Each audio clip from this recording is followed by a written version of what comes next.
Hi, everybody. It's S.J. Thomason with Christian-Apologist.com. And what I'm going to talk about today is what I've learned from a number of Christian apologists. So I have read quite a few books in my short period of time, relatively speaking, as a Christian apologist. And there are certain authors where I have read multiple books from. And examples of these include Michael Heiser, whom I just had on my channel. Dr. Michael Heiser, I've read 4 of his books. I've read 5 of Dr. Hugh Ross's books. I've read 2 of Lydia McGrew's books, Dr. Lydia McGrew, and I've also read 2 of William Lane Craig's books. And so because I've read so many of Hugh Ross's books, I'm not going to cover those in this video today because it's going to take me a while to lay out a lot of the different things that he has covered. But I'm instead going to cover some of the stuff that I've heard from other people today. And before I begin, I should also note how I came to Christianity in the first place. So I came to Christianity because of C.S. Lewis. C.S. Lewis started life as a Christian who became an atheist, who became a Christian again. And one of the reasons he became a Christian was some of his very insightful looks into whether or not atheism could be true. He felt atheism was really simplistic. And this particular quote of his was what was a game changer for me. I had spent a number of years as a Christian. I grew up as a Catholic, and I spent a number of years as a very weak Christian who was very unsure of whether Jesus was divine. I wasn't sure if he resurrected. I wasn't sure about a lot of his life. And I was reading Mere Christianity, which is a book that was recommended to me by a chance meeting with a pastor on a plane. And I was reading that book, and I came upon this particular verse, which I've heard has also influenced a number of other people and shaken them away from this idea of progressive Christianity. Progressive Christianity sometimes has been defined as a very, very liberal view on Christianity. And so this particular deal was a game changer for me. And so let me go ahead and point out what this verse is. A man who is merely a man and said the sort of things Jesus said would not be a great moral teacher. He would either be a lunatic on a level with a man who says he is a poached egg, or else he would be the devil of hell. You must make your choice. Either this man was and is the Son of God, or else a madman or something worse. You can shut him up for a fool. You can spit at him and kill him as a demon, or you can fall at his feet and call him Lord and God. But let us not come to any patronizing nonsense about his being a great human teacher. He has not left that open to us. He did not intend to. So I'm going to take this theme and sort of work with it. And here is going to be a theme that's going to be on my channel. I'm going to end my channel each day with this. A man who was merely a man could not have said and done what Jesus said and accomplished. Christianity was founded in peace by a carpenter. Before 313, its followers were mauled and jailed. Yet it prevailed. Nothing is impossible with God. When reading Michael Heiser, I came to a better understanding of the framework around which the Bible has been written. And one of the verses that drew his attention to this framework was from Psalm 82. So look at this psalm. God has taken his place in the divine council. In the midst of the gods, he holds judgment. How long will you judge unjustly and show partiality to the wicked? Give justice to the weak and the fatherless. Maintain the right of the afflicted and the destitute. Rescue the weak and the needy. Deliver them from the hand of the wicked. They have neither knowledge nor understanding. They walk about in darkness. All the foundations of the earth are shaken. I said, you are gods, sons of the Most High, all of you. Nevertheless, like men you shall die and fall like any prince. Arise, all Lord, judge the earth, for you shall inherit all the nations. This particular verse is pretty amazing. And so let me just come back to that in just one second, make sure that you guys are seeing what I'm seeing on the screen.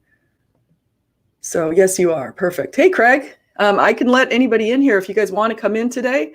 I'm going to put actually I should be running my little banner down there too. I'll run my banner ticker.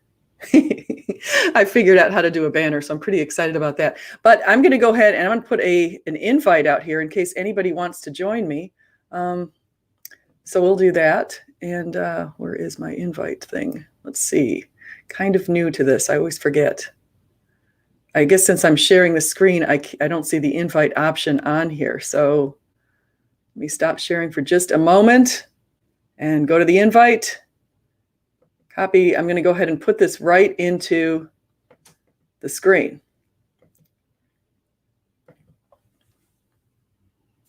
Okay, so anyway, now we're going to go back to Psalm 82.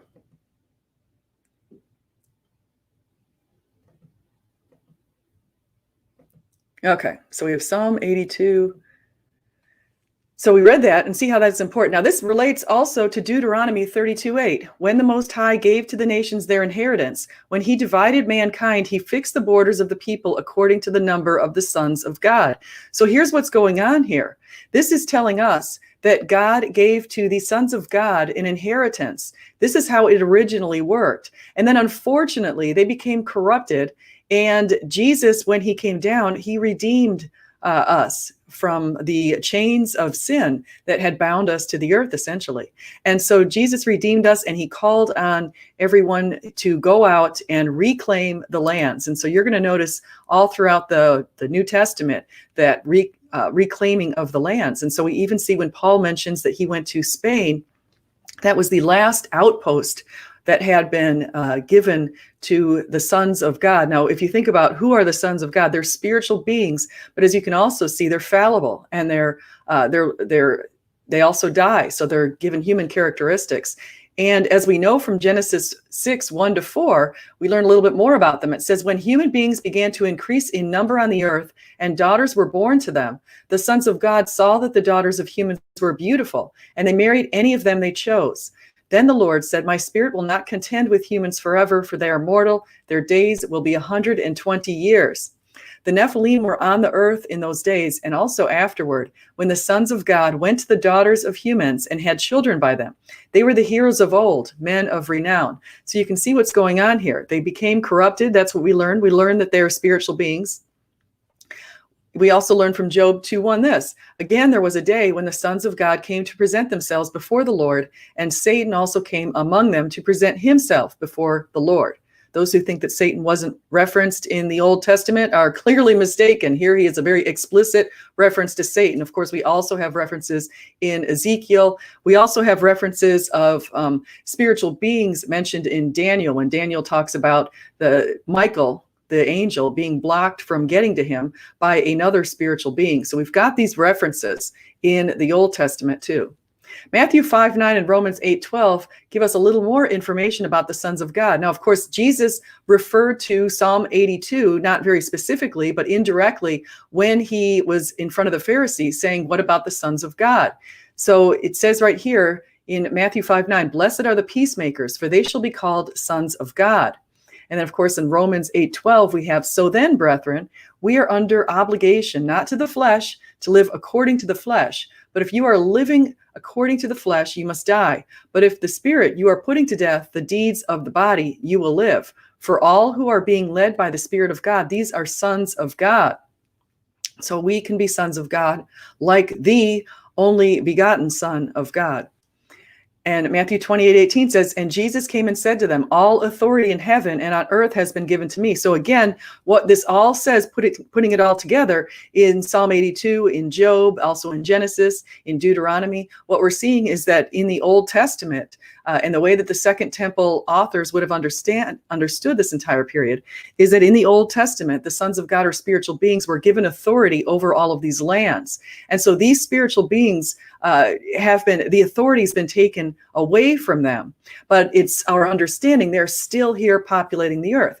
And that could speak to the presence of these so-called gods in other lands. It's essentially people worshiping these spiritual beings that were not to be worshiped. We're only supposed to worship the Most High.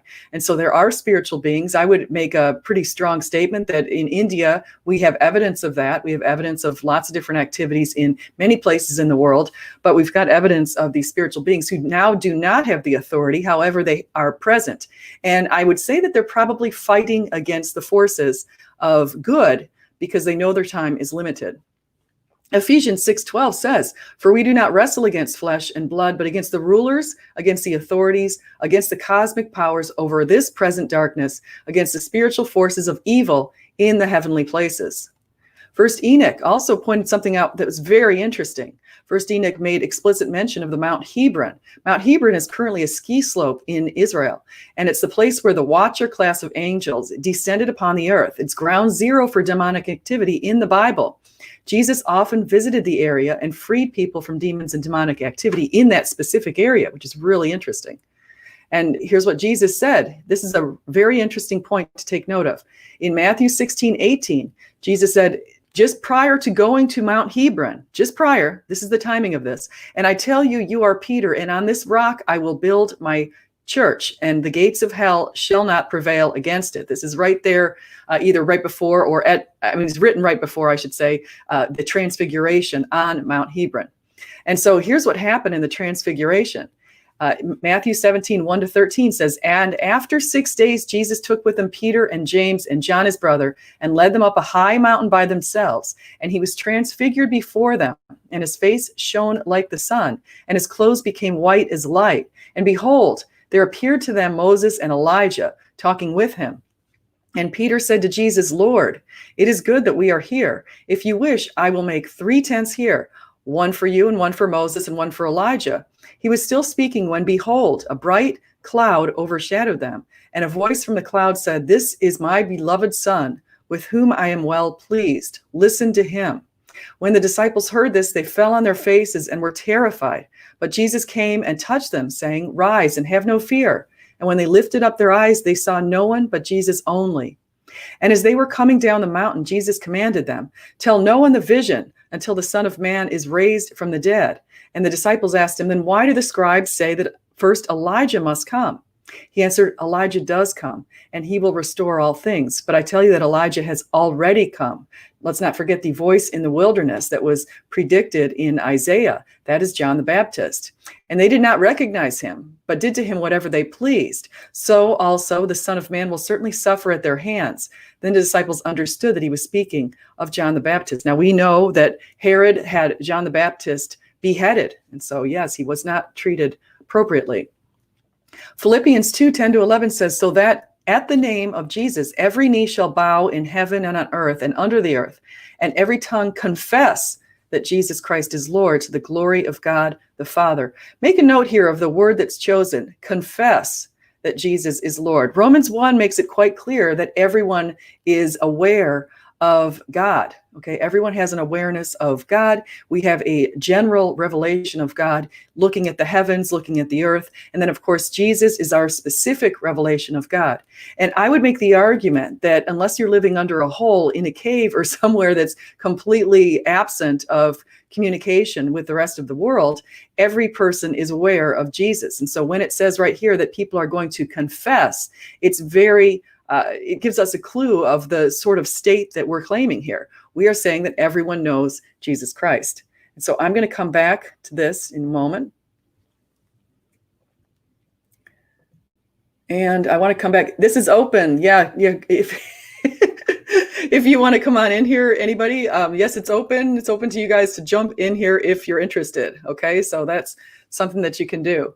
So I see my screen is still sharing here, kind of interestingly.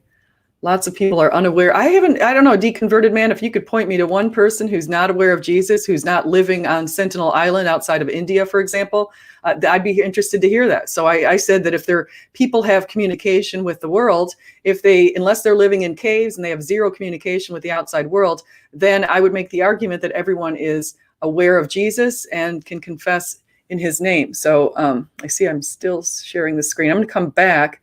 I will check if any of you are interested in joining me. I put the link up there. I will check in just a few minutes. I'm going to show you another piece of evidence. So, yeah, but the person who's born into an atheist, he says some kid born into an atheist or a non-Christian family, they're still aware of Jesus Christ. And you cannot possibly be in the United States and not be aware of Jesus Christ. So, okay, so here we go.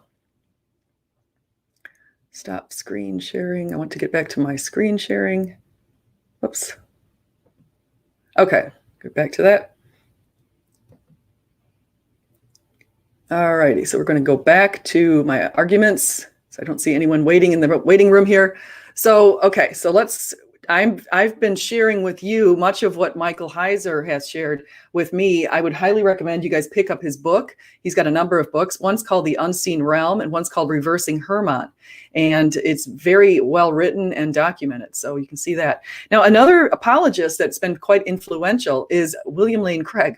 And I just listened to him on Ben Shapiro's channel this morning. Again, I've listened to that show before. And he makes out a very clear case. He does a cosmological argument a lot, which is basically saying if everything that begins to exist has a cause, the universe began to exist, therefore the universe has a cause. And then he lays out the qualities of God, which would be timeless, immaterial, and omnipotent. And points that gives us evidence to God. He also makes this argument, the moral argument. If God does not exist, objective moral values do not exist. However, objective moral values do exist. We have objective values of life, liberty, justice, equity, etc. And therefore, God exists. And so that's his argument. Now, another argument that we could bring up is Lydia McGrew's undesigned coincidences. So here is how she defines that, okay? It's any undesigned coincidence is a notable connection between two or more accounts or texts that doesn't seem to have been planned by the person or people giving the accounts. Despite their apparent independence, the items fit together like pieces of a puzzle. We have a bunch of those in the Bible. And actually, I could say that the birth accounts of Jesus and the empty tomb accounts both fit together like a glove. And so you can put those together to get a better understanding of what exactly is happening. Like, for example, how Mary Magdalene must have gone back and forth to the tomb a couple of times. And that's also documented in John, of course, but I think she might have even gone back and forth 3 times. We also know from these undesigned coincidences how Jesus's initial years, his initial first 2 years, were over a period of time. If you want to look at to Luke and Matthew, we can see that that's one of the reasons why Herod said he wanted to kill all of the babies who were 2 and under. If Jesus had just been born at that point, they wouldn't have said 2 and under. Okay, so that was something that was also very important to note. So I'm going to zoom ahead because I've got a ton of slides here that I want to get to this other one's 52. There we go. Okay, so we're going to go to these undesigned coincidences. I'm going to give you a few. So John 6, 1-7. Sometime after this, Jesus crossed to the far shore of the Sea of Galilee, that is the Sea of Tiberias, and a great crowd of people followed him because they saw the signs he had performed by healing the sick. Then Jesus went up on a mountainside and sat down with his disciples. The Jewish Passover was near. When he looked up, he saw a great crowd coming toward him. He said to Philip, "Where shall we buy bread for these people to eat?" He asked this only to test him, for he already had in mind what he was going to do. Philip answered him, "It would take more than half a year's wages to buy enough bread for each one to have a bite." So why did Jesus ask Philip? John 1:44, in an unrelated passage, notes that Philip was from Bethsaida. And in Luke 9, 10-14, when the apostles returned, they reported to Jesus what they had done. Then he took them with him, and they withdrew by themselves to a town called Bethsaida. But the crowds learned about it and followed him. He welcomed them and spoke to them about the kingdom of God and healed those who needed healing. Late in the afternoon, the 12 came to him and said, "Send the crowd away so they can go to the surrounding villages and countryside and find food and lodging, because we are in a remote place here." He replied, "You give them something to eat." They answered, "We have only 5 loaves of bread and 2 fish, unless we go and buy food for all this crowd." About 5,000 men were there. Okay, so we're given a coincidence here. These 2 passages fit together. Here's another one. Luke 23, 1-4. Then the whole assembly rose and led him off to Pilate. And they began to accuse him, saying, "We found this man subverting our nation. He opposes a payment of taxes to Caesar and claims to be Messiah, a king." Now, you're going to notice something here. Jesus never opposed payment of taxes to Caesar, for example. This is an example of them making false accusations against Jesus. In fact, we know from the book of Matthew that Jesus at one point sent Peter out to go look into a fish, and that there were 2 drachma inside the fish. And of course, this is reported by Matthew, the tax collector, how Jesus said that we can use this to pay our taxes. So Pilate asked Jesus, "Are you the king of the Jews?" Jesus said, "You have said so." Then Pilate announced to the chief priests and the crowd, "I find no basis for a charge against this man." Let's go to the next one. Why did Pilate have such apprehension? It seems strange that he would find no evidence, given that Jesus was charged with subverting a nation, claiming to be God, and thus taking Caesar's throne. According to John 18, 33-38, we have the answer. Pilate then went back inside the palace, summoned Jesus, and asked him, "Are you the king of the Jews?" Jesus asked. Is that your own idea, or did others talk to you about me? Am I a Jew? Pilate replied. Your own people and chief priests handed you over to me. What is it you have done? Jesus said, my kingdom is not of this world. If it were, my servants would fight to prevent my arrest by the Jewish leaders. But now my kingdom is from another place. You are a king then, said Pilate. Jesus answered, you say that I am a king. In fact, the reason I was born and came into the world is to testify to the truth. Everyone on the side of truth listens to me. What is truth? Retorted Pilate. With this, he went out again to the Jews, gathered there, and said, I find no basis. So he did not find evidence. So Pilate answered in John 19:6-12, you take him and crucify him. As for me, I find no basis for a charge against him. The Jewish leaders insisted, we have a law, and according to that law, he must die because he claimed to be the Son of God. When Pilate heard this, he was even more afraid. So why would Pilate be afraid? And he went back into the palace. Where do you come from? He asked Jesus, but Jesus gave him no answer. Do you refuse to speak to me? Pilate said. Don't you realize I have power either to free you or to crucify you? Now, of course, this is Jesus not speaking is a direct reference to Isaiah 53, which was written about 700 years prior to Jesus's arrival on the earth. And in that, it says that the suffering servant did not utter a word. You have no power over me if it were not given to you from above. Therefore, the one who handed me over to you is guilty of a greater sin. From then on, Pilate tried to set Jesus free, but the Jewish leaders kept shouting, if you let this man go, you are no friend of Caesar. Anyone who claims to be a king opposes Caesar. Pilate then had a notice prepared and fastened to the cross. It read, Jesus of Nazareth, the King of the Jews. Many of the Jews read this sign, for the place where Jesus was crucified was near the city, and the sign was written in Aramaic, Latin, and Greek. The chief priests of the Jews protested to Pilate, do not write the King of the Jews, but that this man claimed to be the King of the Jews. Now, see, Pilate is very interesting here. It's through tradition, we learn that Pilate's wife had dreams, and we're going to see that in just a moment. But we also learn this in the Gospels. So he said, what I have written, I have written. He doesn't take it back. So why is he so apprehensive and concerned here? He's a Roman. He is a pagan. Why should he be concerned? He's not Jewish. He's not Christian. But his wife had warned him about Jesus. She said in Matthew 27:17, while Pilate was sitting on the judge's seat, his wife sent him this message. Do not have anything to do with that innocent man, for I have suffered a great deal today in a dream because of him. Dream incubation was a widespread practice across the Near Eastern civilizations of the ancient world. Egyptian, Mesopotamian, Greek, and Hebrews texts all refer to some form of inviting the other world to send prophetic dreams. The process was similar across the region.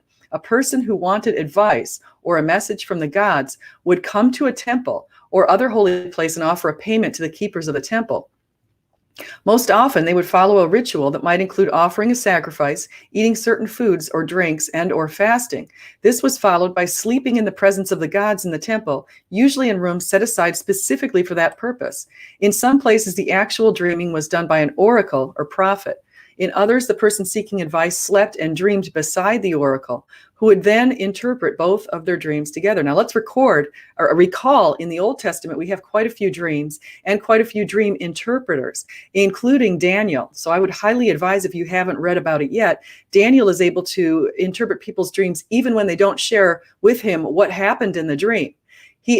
One of the kings, King Nebuchadnezzar, Daniel was able to completely interpret his dream, even though Nebuchadnezzar did not tell him what he dreamed. And so we can see the interest people had in dreams. So I'm going to come back now, and I got DM here. Who's this? Oh, I've got. All right, there he is, Lobster Guy. How are you, Lobster? All right, I'm here. You're here. All right. All right. Yeah, I don't know how long I can't hear a darn thing. Hold on. Okay. Now I can hear. Okay, now you can hear. Good. I'm just gonna. You must have been in the chat here. Yes, that's you. Okay. I couldn't see that. I'm not really used to StreamYard yet, and so I couldn't see if you were here while I was looking at my slides. So I changed the screen. Yeah. Now I can hear. Where to begin? Yeah. So the question at hand, I mean, other than my snide remark, I don't really think. I mean, okay. I memorized most, if not all, the arguments from Christian apologists back when I was a Christian. Mm-hmm. So I guess I would say, if I was being as fair as possible, would be I at least learned the structure of an argument, if not anything else, because I didn't know, I hadn't actually learned logic at that time. But using the structure that I learned from that, I started to put together my own attempts at arguments. And then once I started learning logic, then I was like, oh, okay, now I see how it works. And then everything fell. It was all so good. And then the logic ate me. So, anyways, but yeah, that would be like the only thing I guess I could say that I've learned from apologists, barely. And I mean, I think I learned way more from other things. So, I mean, but I don't know. I mean, I guess, no, I mean, I can't even really say how to debate necessarily, because I already kind of knew that. Yeah, I don't know. There's really not much. So let me ask you this. Now, Dan, if you guys don't know Dan has a channel. He calls himself Deconverted Man. Deconverted Man. That's right. Yeah, that's what DM stands for, Deconverted Man, and it's Dan. And he's active on Twitter, so you guys can follow him there too. He's and I know at one point, didn't I have you on my channel to do a debate with somebody? I'm trying to remember. Yeah, I debated what's his face, Gavin. That's right. And I also debated who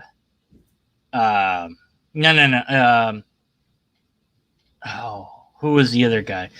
I don't know. I forget his name now, but I did a reductio ad absurdum, and you were actually laughing at my opening.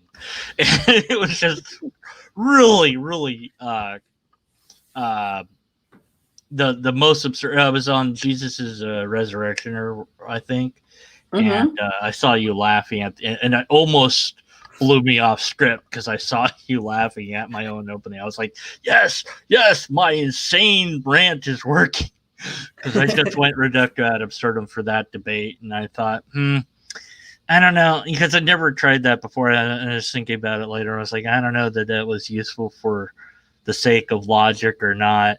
And I talked to a couple people about it, and they're like, yeah, it doesn't matter, either way. And I'm like, yeah, I don't know. And so I'm still trying to figure out the best route or tactic, and I don't know that there is one necessarily, because something different is going to work with a different audience or whatever. So who knows, Yeah, I can say, I just, having listened to, I listen to Ben Shapiro a lot when I see that he brings a lot of Christian people onto his channel. And then he'll, it's funny because of course he's a Jew. And so he'll bring people on his channel. And then I think to myself, okay, Ravi Zacharias is going to convince him. And Ravi gives a really good argument. And then Ben's not convinced. And then you can't. And then William Lane Craig. I saw William Lane Craig in there, and I thought, now that's a powerful argument. And then Ben's like, nah. And then I'm like, okay, well, who else? I forget who else I've listened to on Ben's channel, but I did capture. Oh, Jordan Peterson makes an argument for God, but of course that's in alignment with what Ben thinks. Ben definitely is a very Orthodox Jewish believer. But it's just it's interesting when I think to myself, this is a very powerful argument, and then I hear from the other side somebody after hearing the whole argument not believing it anyway. And so, and I think it's kind of, I think a lot of it speaks to sort of what you want to believe, if you're open to believe something like that, or if you're not. I hear that a lot, as far as as if we have a choice in what we can or can't believe. I don't think that that's the case.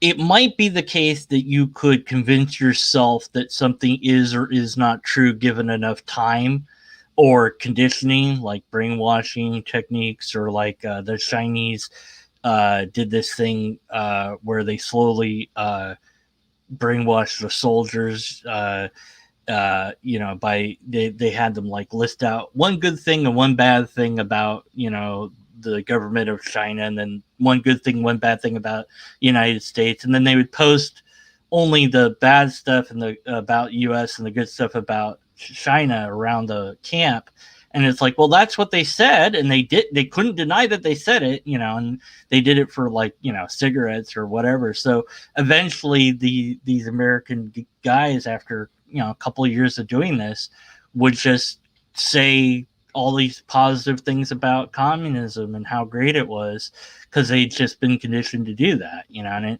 it takes years to deprogram somebody if you actually care about their rights as a human. So it took many years to undo that damage. But you can't just decide that I'm a lobster like immediately. It would take time to do that. I'm not. Do you identify as a lobster, Dan? Yeah, well, I've always identified as a lobster. This is my preferred pronoun. I'm not going there. Don't defund me. Don't ban me. But you can't just decide to believe something like that. You'd have to, basically, brainwash yourself into believing I'm a lobster, for example. And who knows even if that would actually be successful. Like, after a couple of years, maybe you actually do, or after a couple of years, it just doesn't work. Who knows, but instantaneously, certainly, I think we could say that there isn't a thing where I can just decide, oh yeah, you're actually a pink unicorn. I can't, just do that. If I see something, in a sense, I don't have a choice but to believe what I'm seeing is there, unless I also have some reason to think that my perceptions are off. And then I'll give an example of that just from my own life, where I experienced time dilation, and time seemed to have slowed down for me, even though I knew intellectually time hadn't slowed for anyone, even me, but because it looked like it did.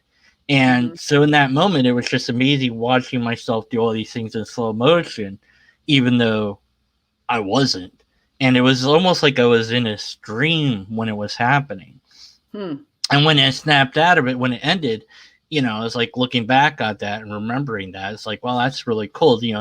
Everybody else experienced real time, but in that moment, it seemed like I was experiencing like slow motion time, even though that's not really what was going on. And I know that's not what's really going on. So the internal experience, I could see things in a way, like my brain decided to process that in a different way, and goodness knows how that works or whatever. I'm no psychologist, but I certainly had a reason to suspect that wasn't really what was happening. I knew I wasn't dreaming. I knew that time doesn't do that. So I knew, even though that's what it looked like I was seeing, I could doubt that at least that element of it wasn't really what I was actually seeing reality, but I wasn't seeing the time distortion part wasn't the real part of reality. Like everything else that I was seeing about that situation was correct, but not the, so. Well, let me get to that for a second. But you said a whole bunch of things. I want to get to a couple of the things you said. One is one of the things I make really clear with my students is to make clear they understand communism and what that entails and what happened last century under communist regimes, because 120 million people perished. Yeah, it's horrible. So when people try to brainwash people into accepting this ridiculous system where no matter how hard you work, everyone's getting paid the same, it's absurd. It speaks against human motivation and the human condition and everything we know. It's actually worse than that. It's worse than that, because I could be wrong, but I heard like if this was communism or socialism or maybe a combination, I don't know, but they had this idea that the workers in the kitchen would switch, like one of them would be the boss, and then the rest would become the committee, and then they'd vote on the next boss. And I'm like, no, nothing would ever get done. Yeah, it would just be mad. And then, like, you're assuming that every worker would know how to be a boss. This is just mad. It's stupid. Yeah, it's mad.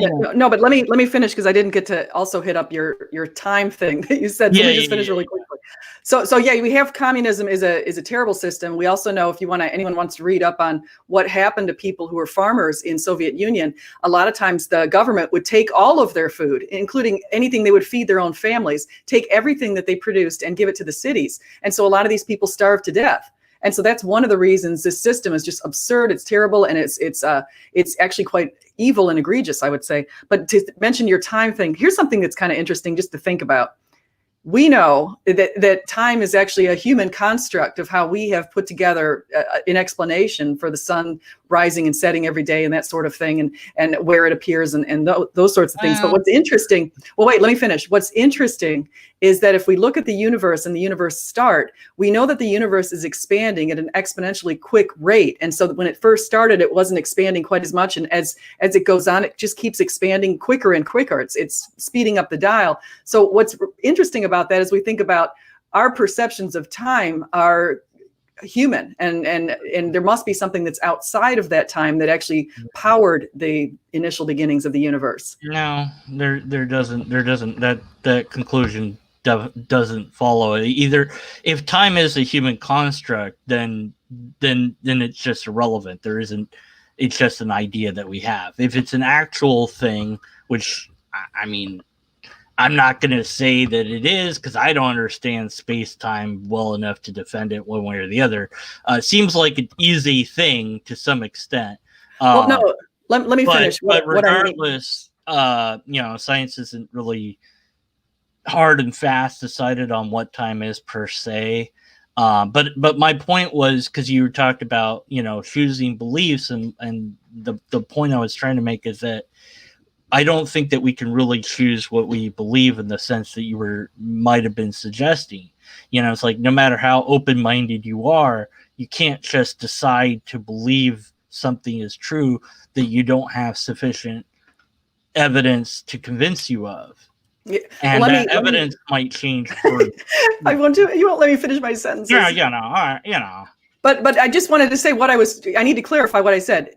We invented, we have time, we have algebra, we have science, we have logic, we have concepts, we have all kinds of things that we have created to understand the truth that's around us. So time is a very true thing. Whether or not we're here or not, time is still in existence, just like whether or not we're here or not. The mathematical equations that guide the universe, that explain that to us help explain the processes of the universe, that the universe is still in existence, all of that stuff. So I'm sorry, let me go. So go ahead and say, so you say your big argument is that it's not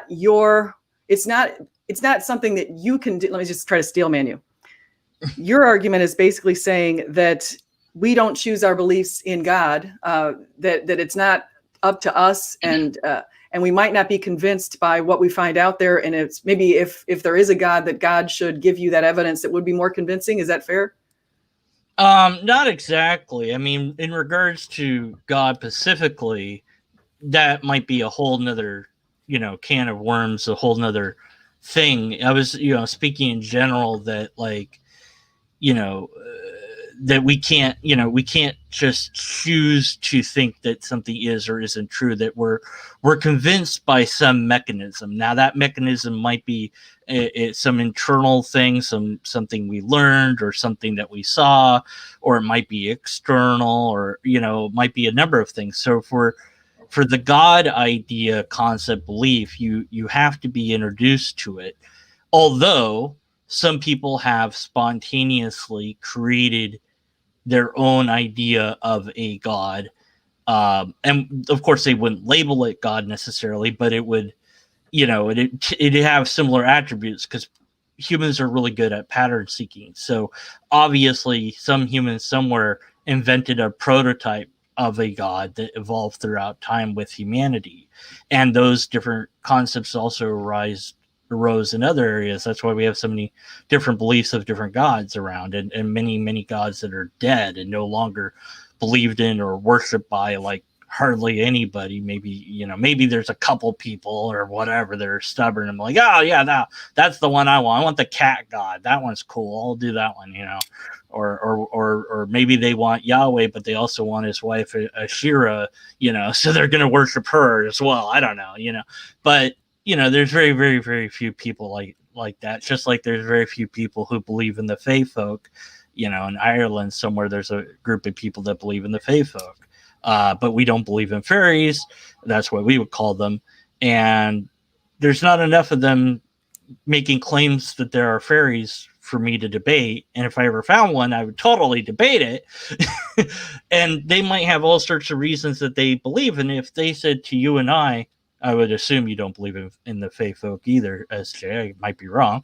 But if they said to you, both of us, well, you can choose to believe in the Fae folk, we'd be like, well, no, not really. We need a reason to believe in the Fae folk. So what reason could they give us for us to believe in the Fae folk? Yeah. So, well, I think, here's what it is. Here's what I do believe. And that was what I was trying to lay out when I started the video here is I believe that what I read today in the video that I learned from Michael Heiser about the Bible is I think the Bible actually gives us a much richer and deeper explanation of exactly what's going on in this world with respect to this idea of us being in a spiritual battle, there being good and evil forces about us, and that we have one Most High God to whom we're supposed to worship, and the other gods, if you want to call them that, are just spiritual beings. They're still present, and they're still wreaking havoc in many parts of the world. But you've added another belief on top of a belief. You now have to believe this book is correct in at least in parts, the parts that matter, and you have to justify those beliefs as well with other beliefs. Whereas as a skeptic, I don't have to justify anything because I don't believe in any of it. I don't believe in anything, caveat of, the a priori beliefs or whatever. But, so I can be wrong and learn I'm wrong and gain a new knowledge. Whereas hypothetically speaking, a Christian, if they learn they're wrong, well, then they're not a Christian anymore. They're, maybe they learn they're wrong and become a deist, or maybe they become agnostic or atheist or anti-theist or whatever. But the belief is such that it is a sacred, important belief that you hold in your brain, and you unknowingly will perform cognitive dissonance things to defend it. For example, in chat, there's that one guy saying, oh, you believe this and you believe that. And I'm like, don't tell me what I believe. You don't know that. You don't know what's in my brain. I'm not telling you what you believe. But the reason that he's doing that is to protect his own belief from me by making it be that I believe in something nonsensical, like we came from rock soup or whatever the Blapey claimed. Then he can pretend that I'm so nonsensical that he'll never be like me, and then he doesn't have to worry about not believing in the belief that he holds, because it's very scary to consider that you might stop believing in God or in heaven or in any of these things that you hold most dear. These are concepts that you've held on to for years, and it was difficult for me when I deconverted. Maybe I don't talk enough about, how difficult it can be, because, but I had a friend who was a Christian, and we'd been talking, and he talked to my friend, and now he's kind of deconverted, but he's not yet ready to really tell his story. But I was just amazed by that he, that he actually did deconvert on my watch, so to speak. Mm-hmm. And I felt in a way bad because I knew how painful that can be, but also I felt very glad that he now has a whole new world to explore that he didn't have before. He couldn't learn certain things. There's things that you can't, no offense to you. Let me. You can't learn that you're wrong, SJ. You could never learn, See, I am open to learning. I actually have an old name that I used to call myself, but it's the name of my email address. Always learning 1225, which is the day we celebrate Jesus' but birthday. you can't learn that, you can't learn that it's all made. You can't learn that Jesus didn't resurrect or that he didn't do these. The evidence strongly suggests there is no evidence. No. Wait. Let me just bring you up to speed on how I became a Christian, how I came back to Christianity. No, let me just explain it for a second. So I was a Catholic, as you know. I was raised a Catholic. I spent 20 years after sort of dumping the Catholic Church, wandering around, reading Eastern books, doing all kinds of things, considering myself a weak Christian who is very unsure of whether or not Jesus rose from the dead. And I didn't even think to investigate it because I thought Christianity was just boring default religion. And then what happened was... I've heard your story many times. Yeah, well, I bumped into a pastor. You bumped into a pastor on a plane after you had a prayer. Yada, yada, yada. Yeah, it's not really... Well, my point is that you were discounting the validity of the Bible and the reliability of the Bible, but I didn't even have a full Bible at my house at the time. The Bible was not... You'd already been exposed to these ideas. You already knew about them. They're in the culture. They're in the culture that you're in. They're in the zeitgeist around you. Now that's a good textbook example of the genetic fallacy. So what I did is, we know it's made up. Did you keep interrupting me? My gosh. Look, I got to correct you when you're wrong. You're going to accuse me of the genetic fallacy. I'm going to correct you on what the genetic fallacy is. Okay, I just muted Dan for a second because he keeps cutting me off. I want to say what I'm trying to say here. So the genetic fallacy is basically saying how you came to a belief discounts whether or not the belief itself is true. That's the fallacy. And so he's saying, because I'm in a Western culture, therefore I came to Christianity. I'm trying to tell him that I was raised as a Christian. Yes, Christianity was a default, but I did everything. I was looking at all of these other faiths. Then Jesus started making himself very obvious to me. And so I had a whole bunch of spiritual experiences. I would ask anyone to just take the time and look into Christianity and look into the facts surrounding it. So I'm sorry I had to do that. I'm going to bring Dan back on here. Let him, I will be quiet. I'll mute myself. Yeah, that's not what I said. That's what I was going to correct you on when you accused me of the genetic fallacy. I didn't say that this is the reason that you came to it. What I was saying is that you knew these ideas. These ideas are accepted around you.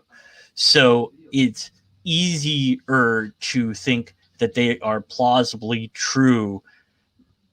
Now, I witnessed a gal that had come from, I want to say Hindu. She was from a Hindu family, and she had came to America, and she had joined our little church. And she converted to Christianity. And because of that, like, her friends and family were like disowning her, which I thought was really wrong. But why was she converting? Well, because she had a new family in the church. She had a family there, in a sense. And so there's reasons to gain a religion, not because of the ideas in it, but because of the social aspect. And my point is that you could have hypothetically converted if you'd met a Hindu pastor. You might have been a Hindu, but if you'd met a pastor of some weird religion that nobody's ever heard of, maybe you would have converted into that. Who knows? That's not the important part. The important part is the investigation into these things wasn't done until later, and then it's confirmation that those things are true, not trying to disprove that they're true to yourself. So there's a difference. Let me say hi to... Hi, Craig. You can't say that you're wrong. My latest video is almost tailored to Craig's whole thing that he does. And I wanted to talk to Craig about his thing because I was really thinking about it. Let me first, I want to say first thank you to John, or to Parables of Jesus Christ for the super chat. He says, thank you for the stream today, Dr. S.J. Thomason. That was very nice, very generous of you. But I also, so let me go ahead. We've got Deconverted Man here, and we have Craig Reed. Craig's a Christian. So I'm just going to let those two duke it out right now. I can't add, I'm smooth. I'll have to change my name. Here we go. Let's see. Mr. Smooth. So Craig, do you want to? All right, Mr. Craig. Smooth is here. Okay. Yeah, Craig gets that. It's a kind of inside joke between. Well, not an inside joke, but anyways, Craig, I was in that hangout that you were in, and then like you had a disconnection thing or whatever. And got bounced out. Yeah, you were trying to talk to the whatever the guy, Pine Creek. Yeah, he did seem a bit abrasive to me, but that's, very subjective, and I kind of here's the difference between you and him, and you said something earlier that I agree with, so we can start there. Yeah. You can be obnoxious, but you have integrity and you ask real questions and you never dogpile people. So you're really, as far as I'm concerned, you are asking real questions.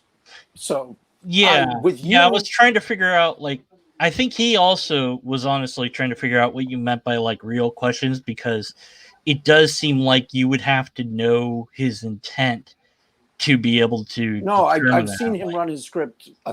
Wait, let me get clarification here. Were you two in the same chat that Rob was in, that was with Pine Creek for 7 hours or something like that? Yes, Pine Creek, and who else was there? I forget now. So wait, tell us about that. Tell us about what was that? Because I didn't listen to the whole thing. The second time I went back, and it was really fun and laid back. The first time, Pine Creek started asking me questions again, and I tried to set it so that we were having an honest dialogue, but he wants to ask questions to produce a given result. He's not really asking questions. He's got a foregone conclusion. He has decided that my religious experience is not authentic and isn't produced by God. That's his prerogative. But he asks questions to demonstrate that to me and to the audience. He doesn't really inquire. He starts, Deconverted Man is totally different. Deconverted Man, when he asks a question, he's actually curious and wants to know an answer. He's not just running a script to demonstrate something to me. Doug would be a lot more honest if he just debated somebody, said, I don't believe you, here's why. Because then you could have a dialogue that was above ground. He wants to control the narrative. And then everyone said, I was being defensive. Yeah. Go watch. I was on Matt Pig's channel. So he asked me questions and I answered it. I wasn't being defensive. Is your objection that he's doing some sort of apologetic script, but for atheism, exactly. Atheism or it's skepticism or whatever? When Dark Dawkins asked you, have you had a debate with Dark? Oh God, I talked to him and that was it. I don't want to ever talk to him again. And once was enough. When he asks you a question, is he really asking you a question? No, he set you up for his. Yeah, he asked nothing but loaded questions. Okay, so does that's it. The leading or the loaded question. I would agree that Doug definitely does that, and I have seen Doug do it. Yeah, I didn't hear that in that particular chat, so I was kind of wondering what you were referring to some other video. You can ask me questions about the same thing, and I guarantee you there'll be, honest questions. So a religious experience. What you said before, you said you can't choose to believe something. If I said there's a invisible unicorn in the kitchen, you couldn't choose to believe me unless you saw it, right? Pretty straightforward. Yeah, and I guess if I saw it, then it wouldn't be invisible. But that's about example. You want an invisible unicorn is what you meant. Yeah, the pink unicorn that's invisible, right? Right. Yeah, but no, we're on the same page. Yeah, no. But what I was curious about, and I really Doug, in the same interaction, if I said invisible uniform, you saw it, Doug would exploit that for his benefit. He'd go, "Oh, it's an invisible uniform? How do I not see an invisible uniform, Craig? Are you not being honest?" He does stuff uniform? Like that. Wait. Is it uniform or unicorn? Unicorn. Okay, because he does stuff like uniform that. Would be more fun, people. Let's pretend it's uniform. It's more fun. I don't know. Okay, so there's an invisible.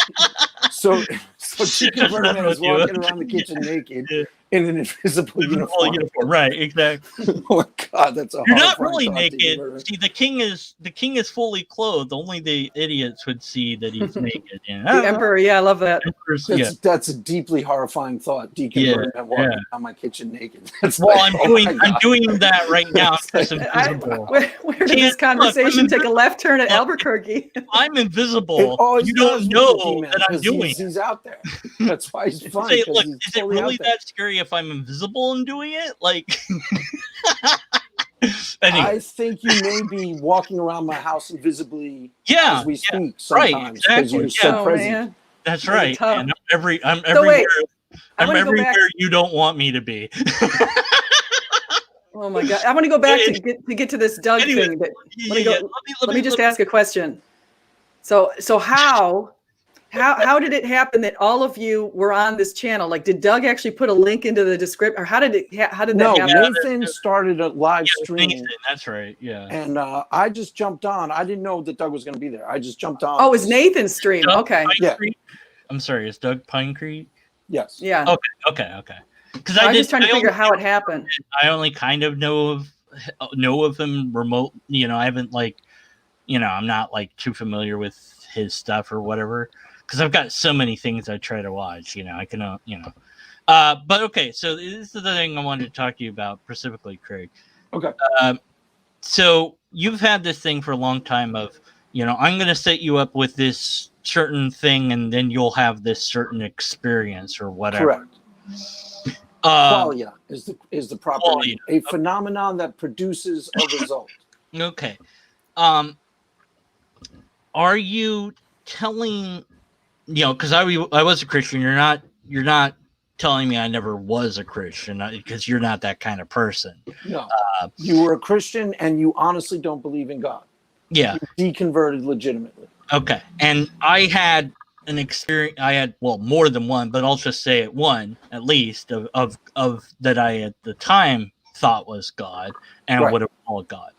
Now, are you telling me that wasn't the real God, or are you telling me? I'm telling you something. What are you trying to tell me about this experience that I had? Because it seems to me that you're saying that if I have this experience that you want me to have, that will do something for me that my past experience didn't do. Right. Okay. So the claim I'm making is different than both of the things you said. Okay. See, Pine Creek Doug would already be stopping me and running a script, but the claim. What you had, I don't know. I'm not you, but if I asked you questions about your spiritual experience on my channel, which I've asked of atheists, sometimes the atheist at the time thought it was God and then became convinced it wasn't. Only thing I'm trying to tell you is that evident to your senses, if something is evident to your senses in a small, faint, but imperceptible way, then you can be mistaken about it. So if I said, Deconverted Man, I love you, and you don't really hear it, or you only think you hear it, you can be mistaken, right? You can look back and go, did Craig say he loved me or not? Yeah. Okay. So evident to your senses, there's a certain criteria where if you control the environment and you control the parameters of somebody's experience. So for example, I was trying to use the analogy. If I jump in a pool, okay, you Deconverted Man jump in a pool, and I say, Deconverted Man, what are you doing? What are you going to answer me? I'm swimming.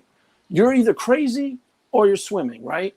You're either having the experience that you are legitimately experiencing, or you're totally and completely and utterly, completely insane. You with me? Does that make sense? Yeah, on that analogy. Oops. Yes. So it's entirely possible. There's three possibilities. First of all, your experience is a different phenomenon than the one I'm reporting. That is a different church with different people who have different skills in producing the phenomenon. That's one possibility that I usually think it is. The other possibility, which I don't think in your case, is that you honestly believed it's God and now you're suppressing the truth in unrighteousness. I don't think that's true of you. Like, you really do believe that was God, but you're just, some Christians would say you want to keep sinning or want to, I don't know, whatever. You don't really do any interesting sins, do you? Do drugs that kill people or anything fun like that, right? Oh, look, I can neither confirm nor deny any of that. Yeah. So I don't think. My book title doesn't fit as a name. Darn. So I don't think you're doing that. So those are two possibilities. That your experience is completely different. It just seems the same. It takes place in a church. It has some of the trappings of what I'm talking about, but it's not entirely the same thing.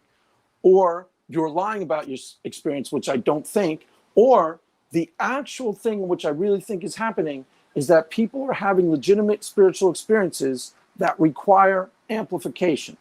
Just like if I inaudibly say to you, Deconverted Man, I really love you, Deconverted Man. Mm-hmm. Did you hear me?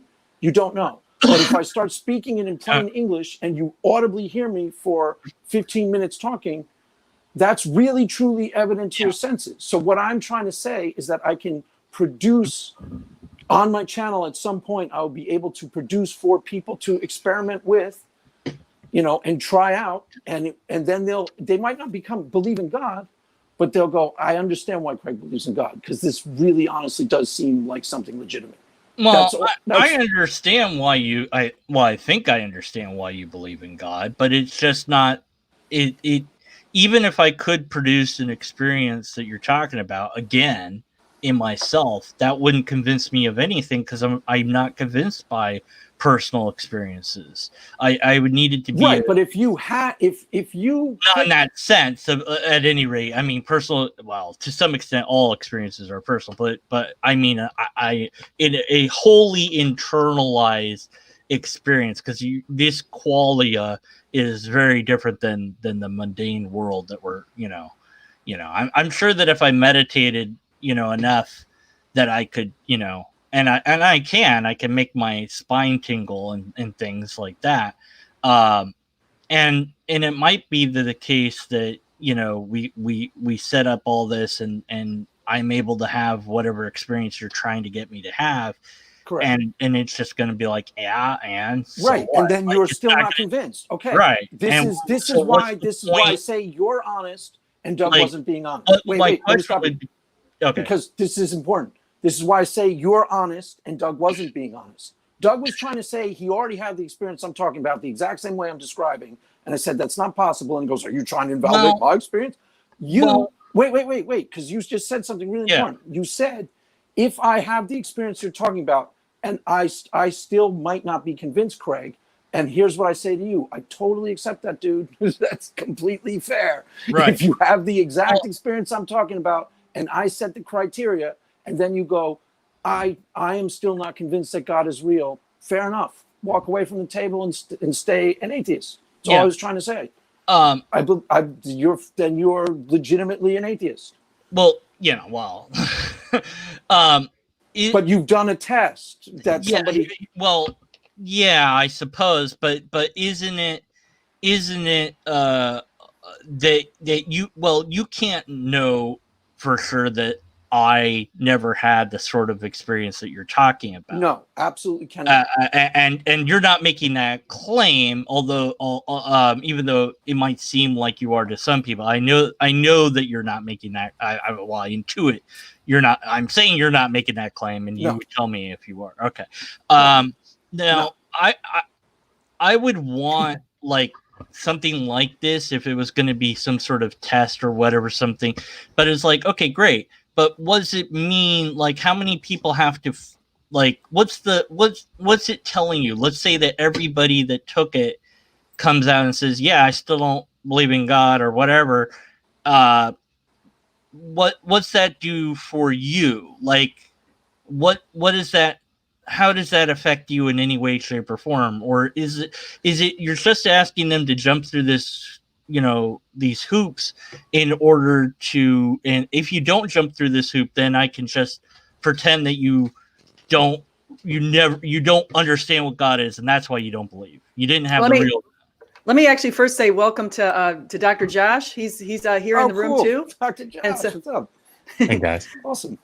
So before Craig answers that, so Dr. Josh is Digital Hammurabi. Last night too. Didn't you guys have an epic stream last night too, Josh? I tried to show up at that, but when I showed up, he was epic is one way to describe it. Anxiety-inducing is another. Oh wow! Why? Well, wait. Tell us about that. What was that about? Oh, I just you guys know how much I love confrontation. So the idea of doing a Friday night fight where you say everybody come in. Yeah. Oh, no way. No, who were you fighting with? Oh, I guess whoever wanted to come in. It ended up. No, it was actually really nice. Praise came in and had a nice little chat, and Converse Contender came in. That was really nice. Converse is always mellow. Converse is a good guy. I think everybody else that came in wanted to argue with Skylar, so then I could just kind of sit back and that's nice. Usually par for the course. Out of you and Skylar, I would say Skylar's probably considered the more combative one.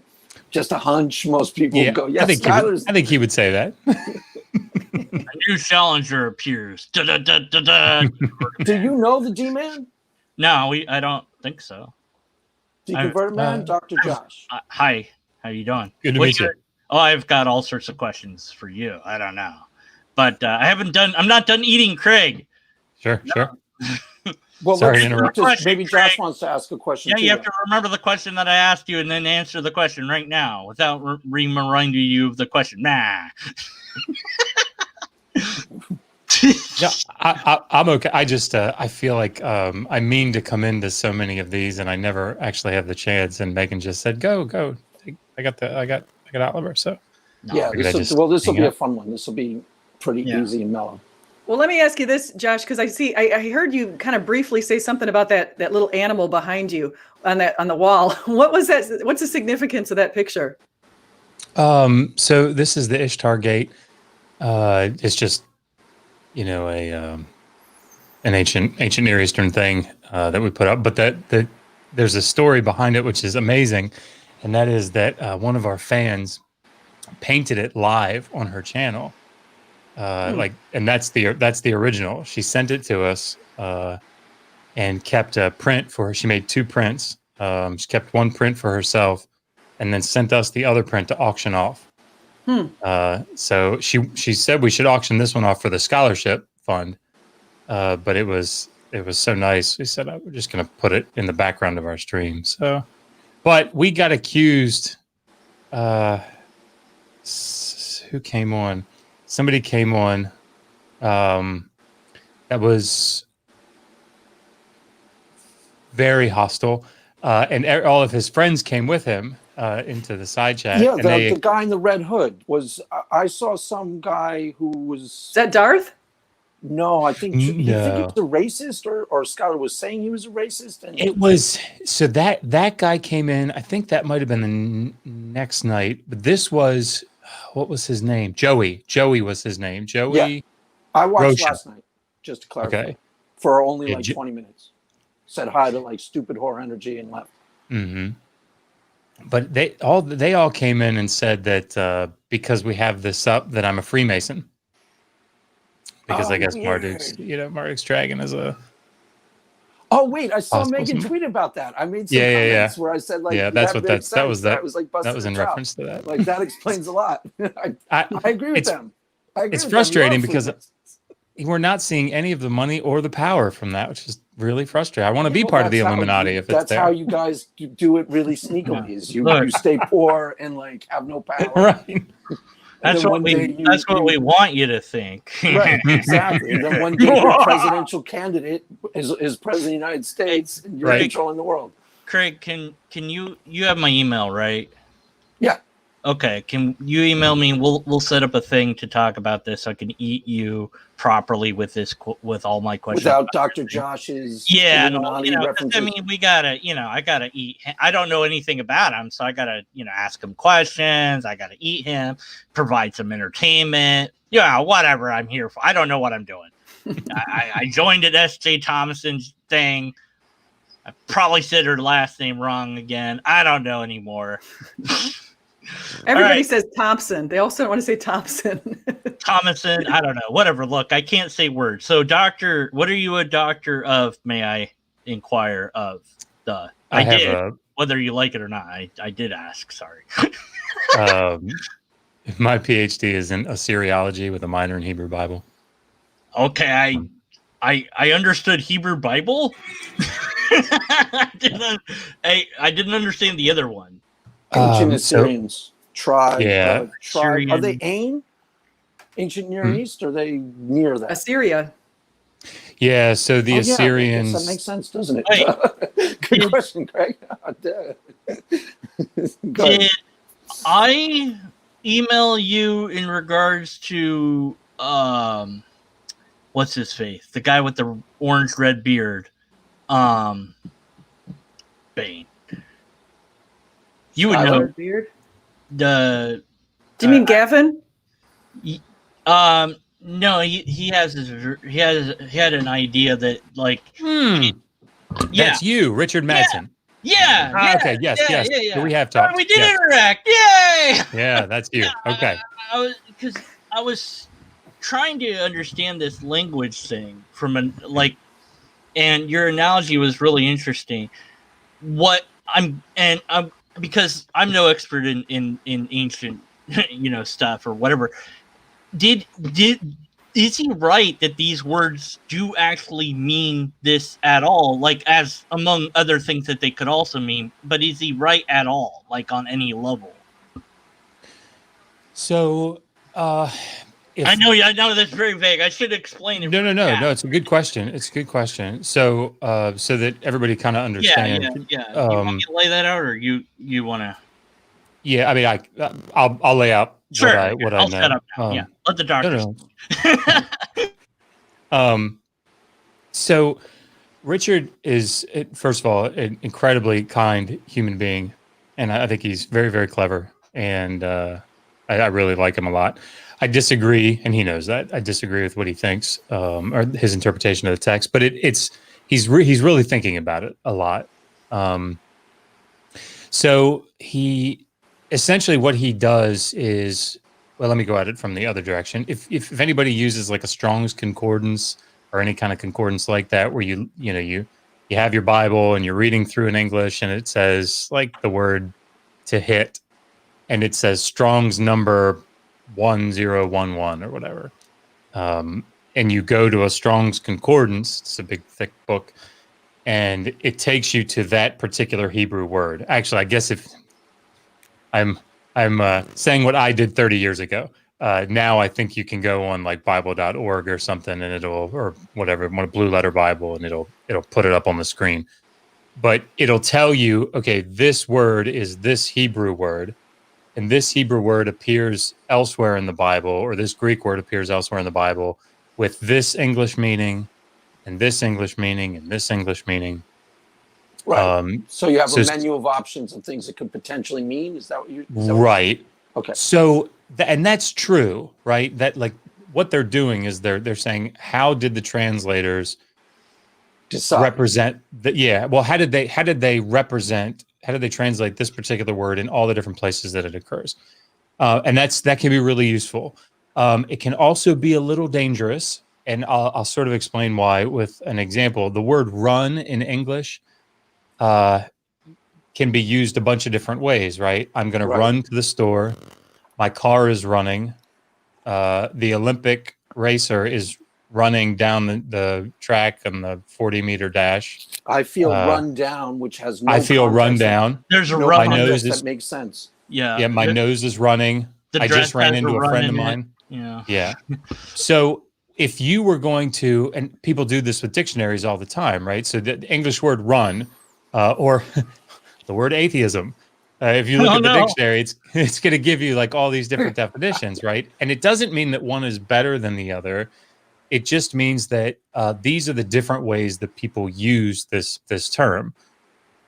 So that doesn't mean, of course, that if somebody comes over from another country and I say, my nose is running, can you get me a tissue? That they can say, all right, let me open up the dictionary and see all the different ways that run is defined. And then say, okay, so your nose is sprinting. So that means that you're trying to use some sort of metaphor to say that you want to leave because you want your face to sprint out the door. And you're asking me to get a tissue, so that gives you an excuse to leave, right? That would be a really silly interpretation. But if you're investigating it from the past, people might be making those type of spurious interpretations without knowing it, can't they? Right. So it's like, difficult to. There's plenty of those phrases that they had that we don't know what the bleep they're talking about. Like we would say, when pigs fly, like we know what that means. Sure. But like somebody, 1,000 years from now might be like, they thought pigs. There's almost no way they can parse that out accurately. Yeah, like what if pigs went extinct, so nobody even knows what a bleep a pig is, right? So yeah. So, of course, the way that, and that's a good point. The way that we do that, because there are tons of idioms. Idioms, that's it. Yeah. In the Hebrew Bible and in the Greek New Testament that we know about, and the way that we figure out what they mean is the different ways that they're used in the different contexts. That's exactly right. So okay, with that sort of in mind, if you were to take a passage or you were to take a verse from the Hebrew Bible and with each word, look it up in a concordance and list out all the different ways that it's used, and then go to the next word and list out all the different ways that it's used in the next word and list them out, you would have essentially like not a jigsaw puzzle, but you could choose the third meaning from this word, the second meaning from this word, the fifth meaning from this next word, and then string them together to have it read a completely different sentence. See, that's what I thought he might be doing, but I wasn't sure. Like, I was trying to figure out if this, because there's an actual word for Jupiter, for example, in Hebrew, like it is the word for Jupiter. So it's like, if that's what they wanted to say, why wouldn't they just say that? This is so to kind of bring it full circle. My response to him was essentially, what I can say about this is he was using the David and Goliath story, was the one that he sent me. There is a perfectly reasonable and expected grammatical and syntactical and lexical way that these words are strung together to have meaning in this passage. And however, so that leads me to believe that that's what was intended by the author. That's what you said to him. That's what I said to him. Was he a Christian apologist, just out of curiosity? I don't think Richard would call himself an apologist. I think he would I don't know. I've heard him dismantle some eloquently. I was listening to him dismantle an argument from a Christian, and so well that I thought he was a skeptic or an atheist. And I'm like, oh yeah, it's you. Okay, never mind. I know who you are. Okay, cool. So he took the thing from David and Goliath and said, okay, I can make it look like it's talking about the solar system or parts, certain planets or whatever. And it's like, yeah, if you really work at it, if you if you work at it. So this is where this was the second part of my response. In the ancient world, we do have examples of people lots of examples actually of people playing with the words, playing with the text. For example, in Sumerian, they do this a lot. The Akkadians would do this when they were writing things in Sumerian. So there's a text called the Enuma Elish that probably most of you know about, like the one of the creation stories with Tiamat and Marduk, the god Marduk beating Tiamat. At the end of the long poem, there's a section called the 50 Names of Marduk. And what they're doing is it's just a whole series of wordplay. So they're taking the name Amar Utu, which is the two signs that make up the name Marduk, Amar meaning calf and Utu meaning like the sun deity. And they're playing with them and creating all these different names. So while I can't say, I guess I would feel comfortable saying I don't think that's what's going on in the text, because I don't see any reason to think there are no markers that jump out at me that say that that's what's going on in the text. But I don't know how I would disprove it, I guess, is where I end up. Well, that's where you guys are always talking about. You go with the general consensus, because if it seems reasonable to you to interpret it this way, and then it seems reasonable to another expert in the language to interpret it this way. So you there's no real exact science to it, right? I mean, it's just you go with the consensus because that's the most reasonable conclusion. Correct? Yeah, I mean, I would say particularly with things that like I haven't drilled down into myself. So if you ask me about the Emisal liturgical text from the old Babylonian city of Kish, I will say. Oh, sorry. Oh no, go ahead. Yeah, I'm sorry. Is this anything like the Da Vinci Code? Like, that there's these hidden messages embedded in the Bible? No. I haven't read the Da Vinci Code.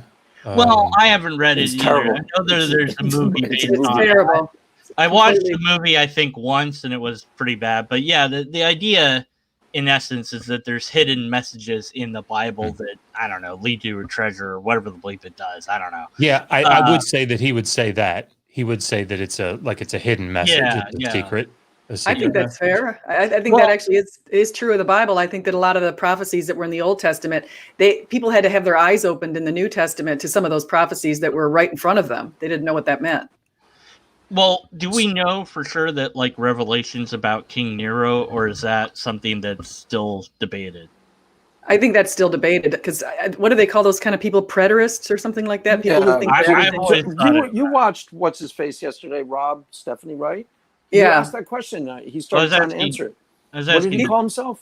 Well, some think that it's like, for example, if you see, in fact, Rob thinks this, I'm pretty sure. He thinks that if you see something in, say, Revelation, he thinks that it could have been, it's in the Talking quick about something context. that already It happened. could, yeah, it could talk about something in the near and in the distant future, both of them put together. That's what Rob would say. Right.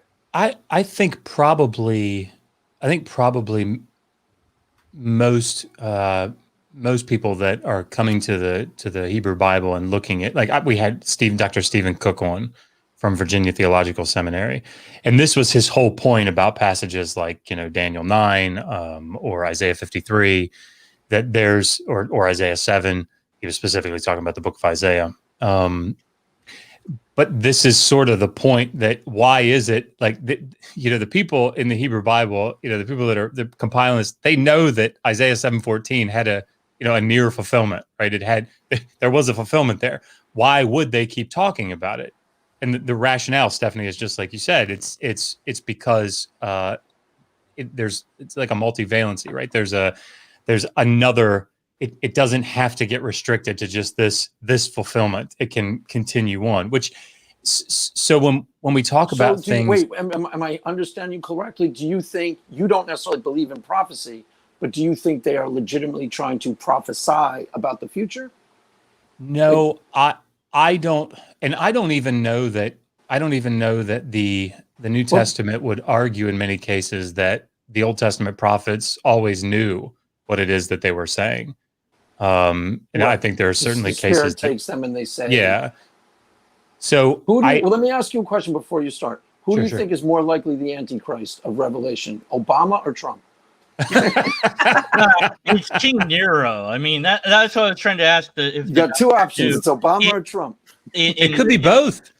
In the scholarship or whatever, like two-headed Obama Trump monster. Yeah, That's a horrifying thought.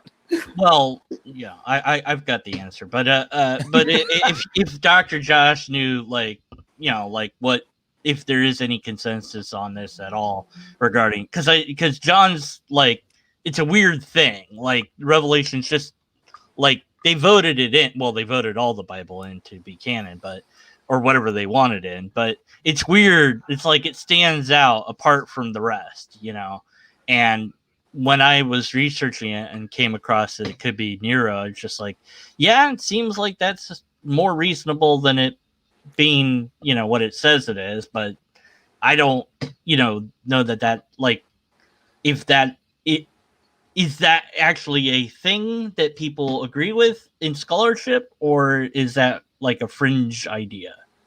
I certainly, as I always do, like, New Testament studies aren't my field, but I will say that I do think that's pretty commonly held, that's referring to Nero, but like nobody should quote me on that in a paper or something. But what I don't think is that then limits someone who wants to say, like other prophecies that are interpreted this way, I think in the New Testament, that it can have this fulfillment here, but it can also have this future fulfillment, and that they're not mutually exclusive, I guess. Right. Okay. So I think like a good example of this would be something like Ezekiel 26. I think Ezekiel 26. So you have Ezekiel coming and he's prophesying and he's talking about Nebuchadnezzar. I don't think it's unfair theologically unfair to the text to then say, well, Ezekiel meant Nebuchadnezzar, that was his intent, but God intended something different. And I think that's a even viable a dual metaphor, because when people are using literary devices and writing like Moby Dick, you can read Moby Dick as the straight interpretation or what he is symbolically talking about. Yeah. That's what makes the book interesting. Yeah. Because he's referring to like you punch through the sky and you're reaching God, and Right. the whale is intended as a metaphor for nobody really knows for sure, but searching out an elusive something that you dedicate your life to. So you can read it on two ways, authentically, right? You know, I mean, this reminds me really quickly of something. Now, Jordan Peterson has done a lot of work looking at Jiminy Cricket and Pinocchio, and how many levels that's on. It is really interesting. Like, I never thought Jiminy Cricket is short for Jesus Christ. I mean, that was one of the things that Jordan has come out with, that he's supposed to be symbolic in some way of Jesus Christ, with this idea of the voice in your ear. And then you've got Pinocchio, and he really goes into depth on that. It's fascinating. Yeah, the Maps of Meaning lectures is very, very good critical analysis of this particular movie. I watched the whole thing. So I was going to ask Dr. Josh, if I may, and by the way, if I, because I'm such a skeptic, I really put you through the ringer on the emails. I hope I didn't offend. No, absolutely fine. I don't know that you're even a doctor. You know, I was like, who are you? You know, I don't know, because I'm not very, Craig could tell you I'm not very sociable per se. I don't know. But I was wondering about natural language, because you are into linguistics. If you had an idea of how to address this in logic, in informal logic, there's a thing called natural language, which is, well, what we're doing right now is natural language. And we assume that the other person knows what we mean with every single word we say. And like we were talking about earlier, where you can mean like run, it's like, well, there's a million different ways to use it, and it depends on the context, and and then like you could be referring to an inside joke, like with Craig, it's like, oh, I'm Mr. Smooth, and Craig might not even remember what the bleep I'm referring to that he was involved, where he called me the most smooth skeptic of all time. He probably does, so. Right, Craig? I'm still the most smooth skeptic, right, Craig? I'm robotic. I can't hear anything. Yeah! I think I heard Craig, but I'm not sure. I can't hear a word anyone's saying anymore. Oh, no. Oh, no. Are you kidding me? Oh, man, I was holding out for Craig to back me up. But at any rate... Dan keeps changing his name here. First he was DM, then he's Deconverted Man, then he's Mr. Smooth. Now he's back to Deconverted Man Skeptic. Craig just dropped off. I think he had connection problems again. He had connection problems yesterday. Okay, but anyways, in natural language, we have this unresolvable problem of, unless we developed an artificial language where every word only meant one thing, which some people have done, that there's no way to, there is no solution to it. What do you make of this? Is there a solution, or what do you think of this as a linguist, that is there a language out there that isn't an artificial one that's better, like, or do we have to develop a new language where we could be precision, so that we wouldn't have misunderstandings? I know that's solve the unsolvable problem. Yeah. Simple question for you. Do it all at once, too, Josh. I need that language out tomorrow. I wanted a linguistic take on this, because it's something that's come up, and I mention it every now and then. It's like, well, it's another natural language problem. Good luck with that, I mean, like on that specific problem, I'm probably not a good person to ask. Linguistics, like by itself, is its own field. So I deal with the linguistics of Sumerian and Akkadian and Hebrew and Aramaic and whatever. But linguistics itself is its own field. I have a good friend named Patrick that he was getting his PhD in linguistics.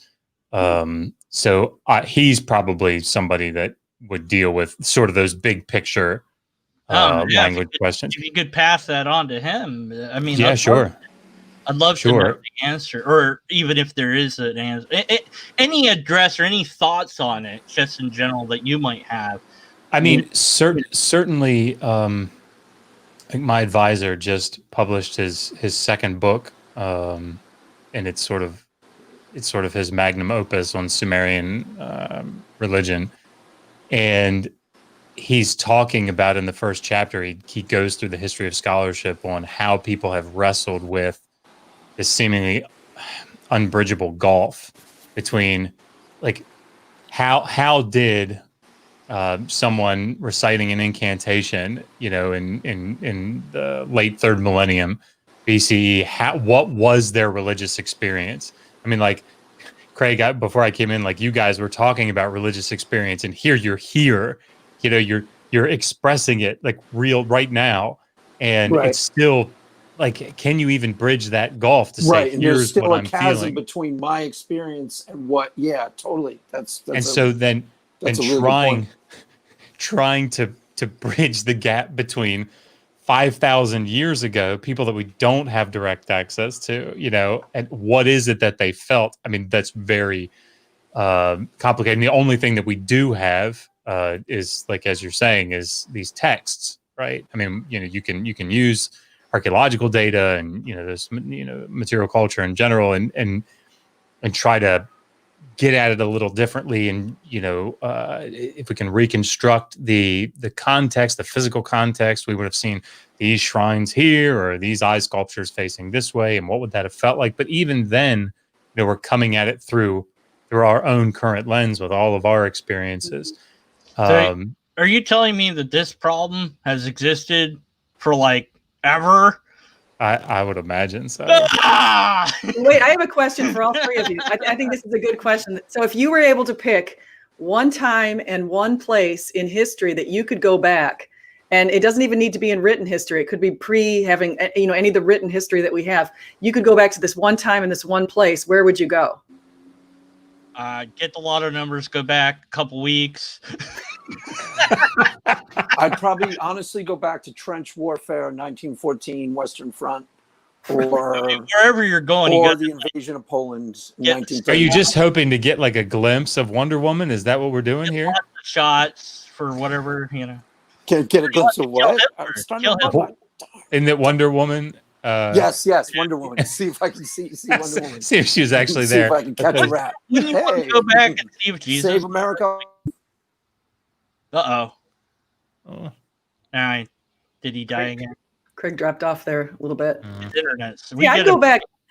Buy his internet. Hopefully he'll come back. I'd go back. Actually, I would go back to the 40 days after Jesus after Jesus resurrected. That's exactly when I would go back. I'd want to be right there.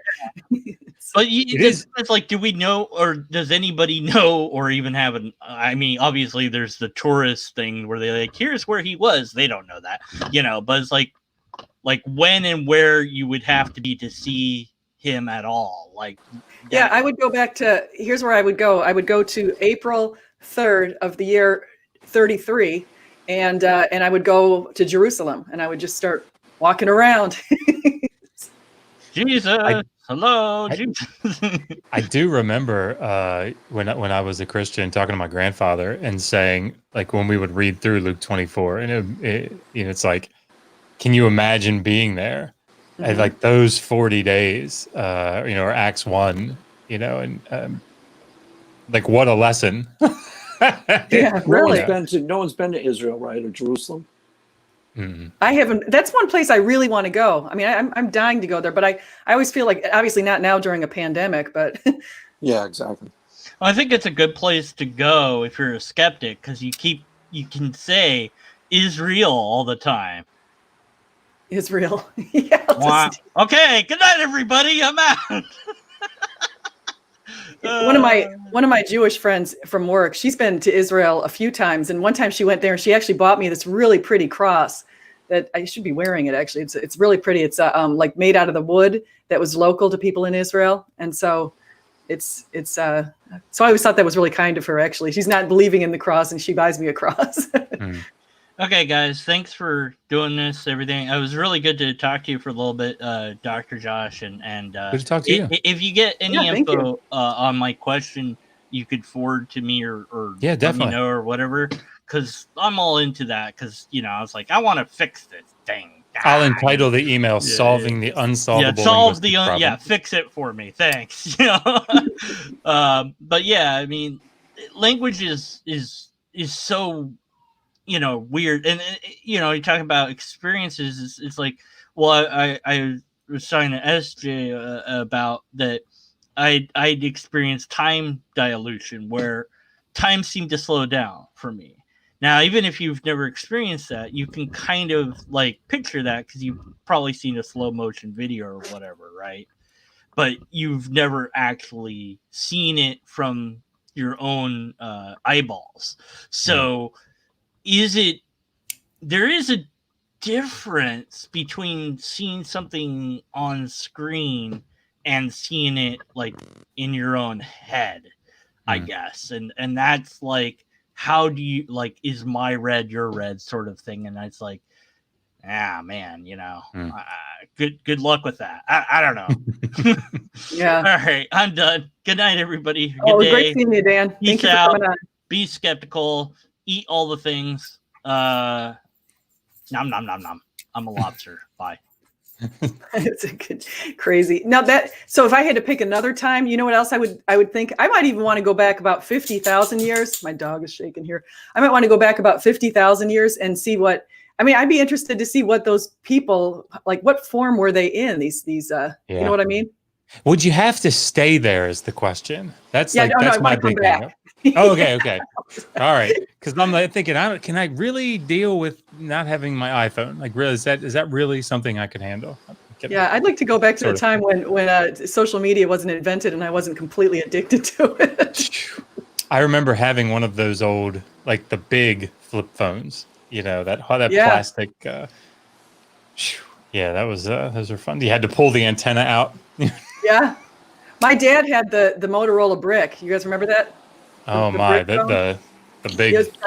And I thought, I'll never forget the first time I thought I was the coolest. I mean, this will age me, I don't care, but I was in high school and my dad had a phone in the car, and it was years ago before really it was popular at all. And so I remember pulling up to one of my friends' houses and calling him up and saying, "Hey, I'm in your driveway." I'm like, "Man, am I cool?" When I was I guess I was about 16, 17, it was that it probably is still cool now, but like to have the big bass speakers in your trunk, and to be heard driving around the neighborhood. And my muffler, like it rusted to the point that it broke off. And you know how loud a car gets without a muffler. I didn't put it back on because I thought, this is so awesome. Listen to how loud it is. And looking back, it just sounded like a complete moron. Driving around with this big bass coming out of my exhaust pipe. That's so strange. No, I think about one of my first cars was my dad bought it for me actually when I graduated college. It was a triple cabriolet convertible. Volkswagen, and it was white, triple white, and that was like the dream car for me. Of course, I crashed it and ended up totaling it, but that was one of 5 car crashes I got in before my family finally got kicked off of insurance policy. Wow. I was a disaster. I'm lucky, honestly, to be alive because I totaled 2 cars. Both of them I hit phone poles with. One time I was adjusting the radio. It was a beautiful summer day up in Illinois. The second time, I had a dizzy spell. I used to get these awful dizzy spells, and I fainted because my diet was so bad. That's actually why I completely changed my diet. But I had a horrible diet when I was young. I would just eat like a jelly donut in the morning and nothing the rest of the day. And so, good grief! Wow. Yeah, don't do that. But anyway, the reason I was mentioning that because I thought I was so cool by having like all this Jimmy Buffett stuff all over my car, and I had it smelling like coconuts, and I like Parrot Head, and I drive down the road just thinking, so cool. Oh man, the stuff that we did to be cool. Yeah. So did you guys have? If you went to college, have like posters in the dorms? So just posters hanging up on the wall. I actually went. I was in the Air Force when I did my college, so I didn't have any. Didn't have the actual in-dorm experience, which is frustrating, but yeah. Yeah, that's crazy. I did so many silly things driving. I remember I was training to go into this thing in the Air Force called combat control, and you had to be able to hold your breath for a really long time and swim underwater. And so to train, I would drive down the road and hold my breath and drive as many mile markers as I could drive, before passing out, I assume, right? And of course, I never got to that point, but knowing now that you could pass out, and it was just such a stupid thing to do. driving 60 miles an hour, counting mile markers, holding my breath. Yeah, it was really silly. Yeah, I know. I can look back to lots and lots of bad mistakes. It's like, but it's all fun. It's a learning thing. Well, yesterday for the very first day, my son went and got his learning permit. Yeah, I saw on Twitter. Yeah, and my husband took him out behind the church. There's like this big old, this parking lot and place where he could practice. And my husband's like, "Man, that was crazy." Yes, I can imagine. So I've got Jules coming in here. Hello, Jules. Hey, wait, Jules, were you in here before? I can hear you, Jules, but I think you might have you got a little bit of an echo coming in. Yeah, there you go. So I don't remember if I've seen Jules. Oh, there's Rachel. Hey, Rachel. Rachel's one of our, and Smokey Saint. Hi, you guys. I put the links in here. I'm here on my laptop. How awful is my sound? Oh, now I can hear you. Is it bad? No, I think it's pretty good. No, sounds okay. And I got Smokey Saint in here. Smokey's been on my channel before. So anyway, so the thing I started this off with, and actually, Jules, do you want to say, because I don't know if I've had you on my channel before. I don't think I have, now that I think about it. I was on your channel with Rob and Nate. Okay, yes, I have been. But maybe I didn't see was on for a while. Okay. Yeah, I've been enjoying listening to the conversation this morning. So I don't know if you guys have been watching the chat, since y'all have been focused on talking about something completely different. But I figured since we are kind of at a lull, I don't know if you want to go back into things or if you guys want to keep talking about cars. I don't. No, if I talk to you guys, then I don't have to do my peer review assignment, but I should probably work on it. That's right. You're the girlfriend of somebody else who's always in here too. Well, actually, we have a piece of paper that says we're married. His name's BlasterMaster 80. Okay. Congratulations. I didn't know that. Sorry. Yeah, we eloped about a week before I moved to South Korea to become a teacher. And so we figured a little bit of legal status helps with the old visa issues, So it's a good reason to get a legal status after a 7-year relationship. And of course, everyone was delighted that we went official, I guess, with our relationship. That's great. So BlasterMaster is my husband. We've been talking to Dalton in the chat about beliefs and stuff. And Dalton seems very strongly convinced that I did not have real, actual God experiences when I was a Christian, because now I'm not a Christian. Do you have a thought on that, SJ? I know where that some of that kind of stuff comes from, and it's this idea. There's a couple of verses in the Bible that say something to the effect that once you're a child of Jesus, Jesus isn't going to let you go. And I'm Southern Baptist. Once saved, always saved. I'm safe. I'm totally in the clear, because I got dunked when I was about 8, and so I'm good if that's the way of things. So I'm not worried about that. Yeah, that's a tough. I mean, it's really tough because then I've had a lot of people on my channel. Well, even Josh, you at one point. See, I totally believe that Josh was, in he was in the house. He was with everybody in the Christian house, and so he said when he went. I find it very. Yeah, I agree. Like, I don't feel like I wasn't not a Christian. I mean, probably good 27 or so years of my life. Yeah. Well, okay, wait, gotta do math. 18, sorry, there, we'll be honest, because I don't know, that formative time, Yeah, no, and he But- said that he went in with his Bible to go get into the den of lions when he went into his university. I do believe that. I believe that he did that. I'll tell you, there's one little story. There's a guy called Marcus, and I know Craig knows who this guy is. I forgot what he goes by on Twitter. I can hear you now. I switched phones. Oh, good. Oh, cool. Okay. Hey, Craig. But Hi, how are you?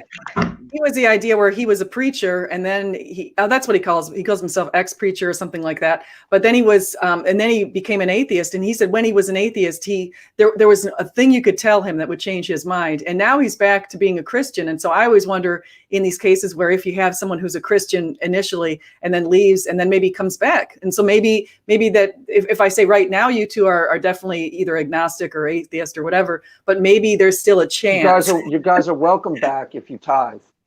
Well, that was part of the conversation for sure. Because I just feel it's frustrating when I hear from believers that it's somehow my lack of effort, my lack of not doing the right thing in some way that, led me away from that path. And I feel that's just really unfair. And I know it's not everyone doing that. People say that to atheists.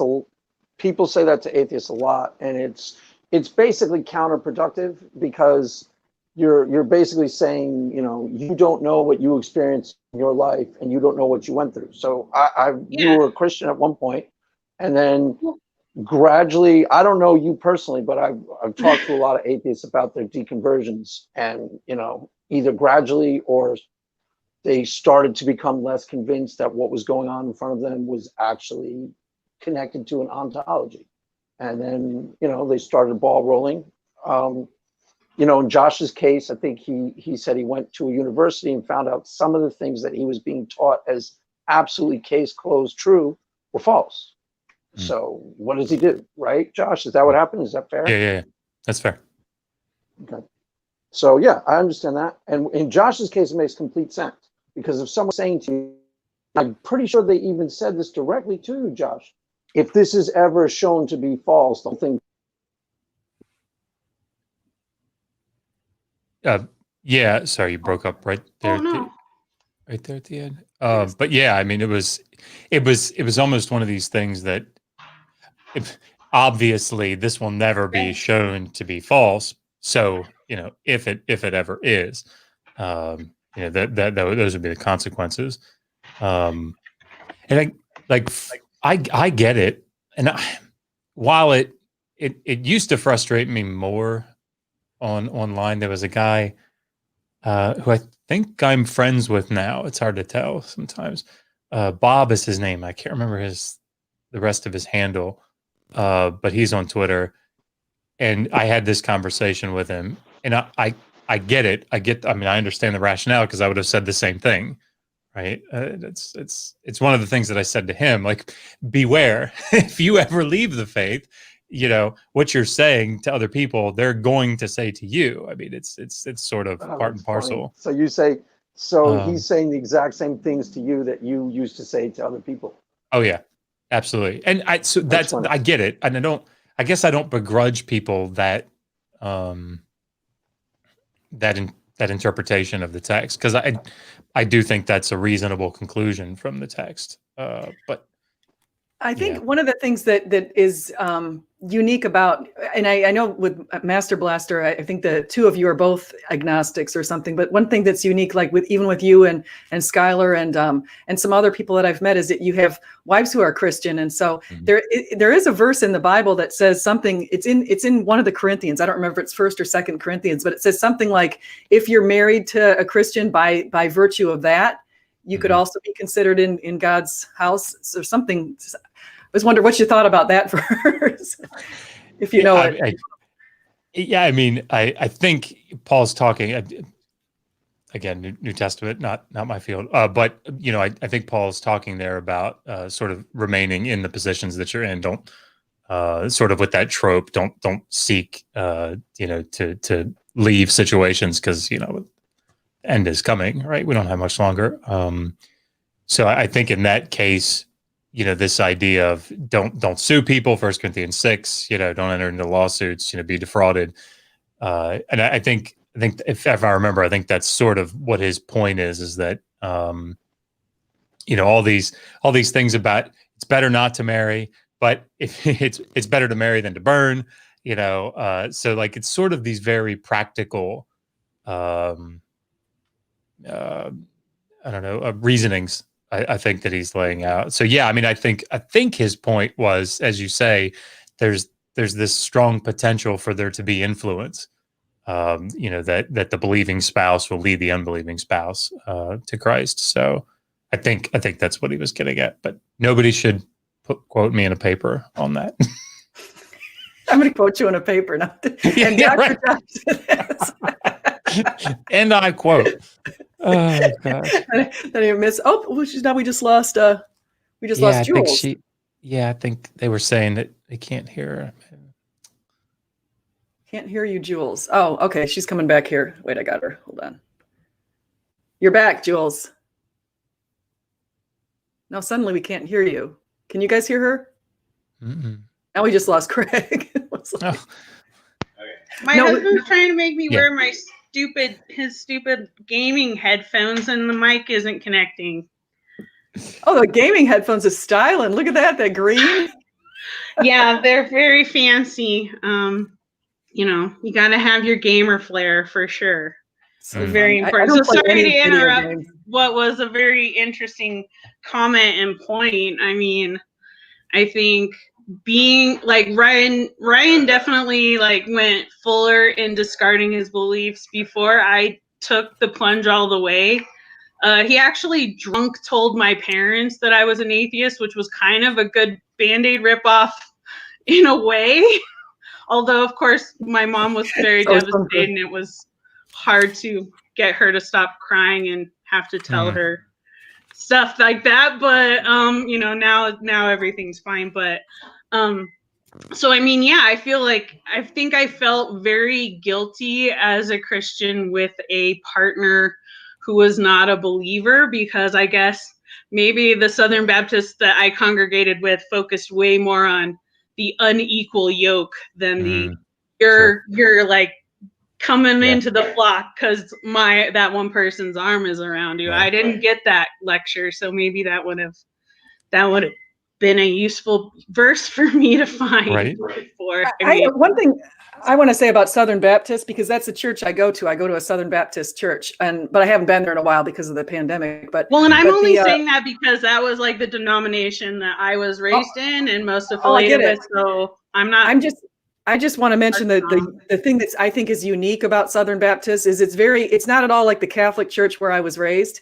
It's the Catholic Church has a hierarchical authority, and they're all pretty much in alignment with that. The Southern Baptist is very much decentralized, and it seems like each church has its own. I disagree with that, because there are conventions, right? There's like local conventions, state conventions, regional conventions, and then there's like the headquarters. I mean, you get all your literature through that hierarchical top people, right? It is coming top down into some of the, but I think it is more of a choice, right? Each individual church maybe has a choice to the amount of commitment that they have to that piece, but it's definitely there because I was paid for a whole summer by the convention. I know that it's there, but I also just want to say that my particular church is so much different than the caricature that people build of the Southern Baptist churches.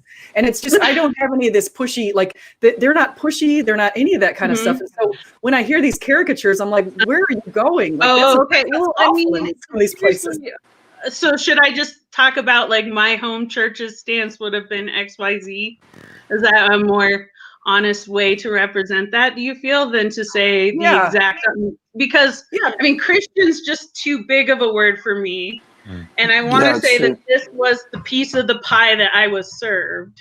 And I think that that's fair, because I could say, like, for example, I don't go to the Catholic Church because I found that the hymns, all that kind of stuff is just, for me, it's extremely boring. And so I was in pain when I was in that church. And I didn't they didn't dig into the Bible. They didn't do anything that was educational. So there wasn't anything in my mind that was enriching about the experience. You didn't do like CCD or like any of the like youth? Yeah, I did all that stuff. I was in home, but it was all grade school. Just so it was just, to me, that was just boring. And it was, But here's why I'm saying that.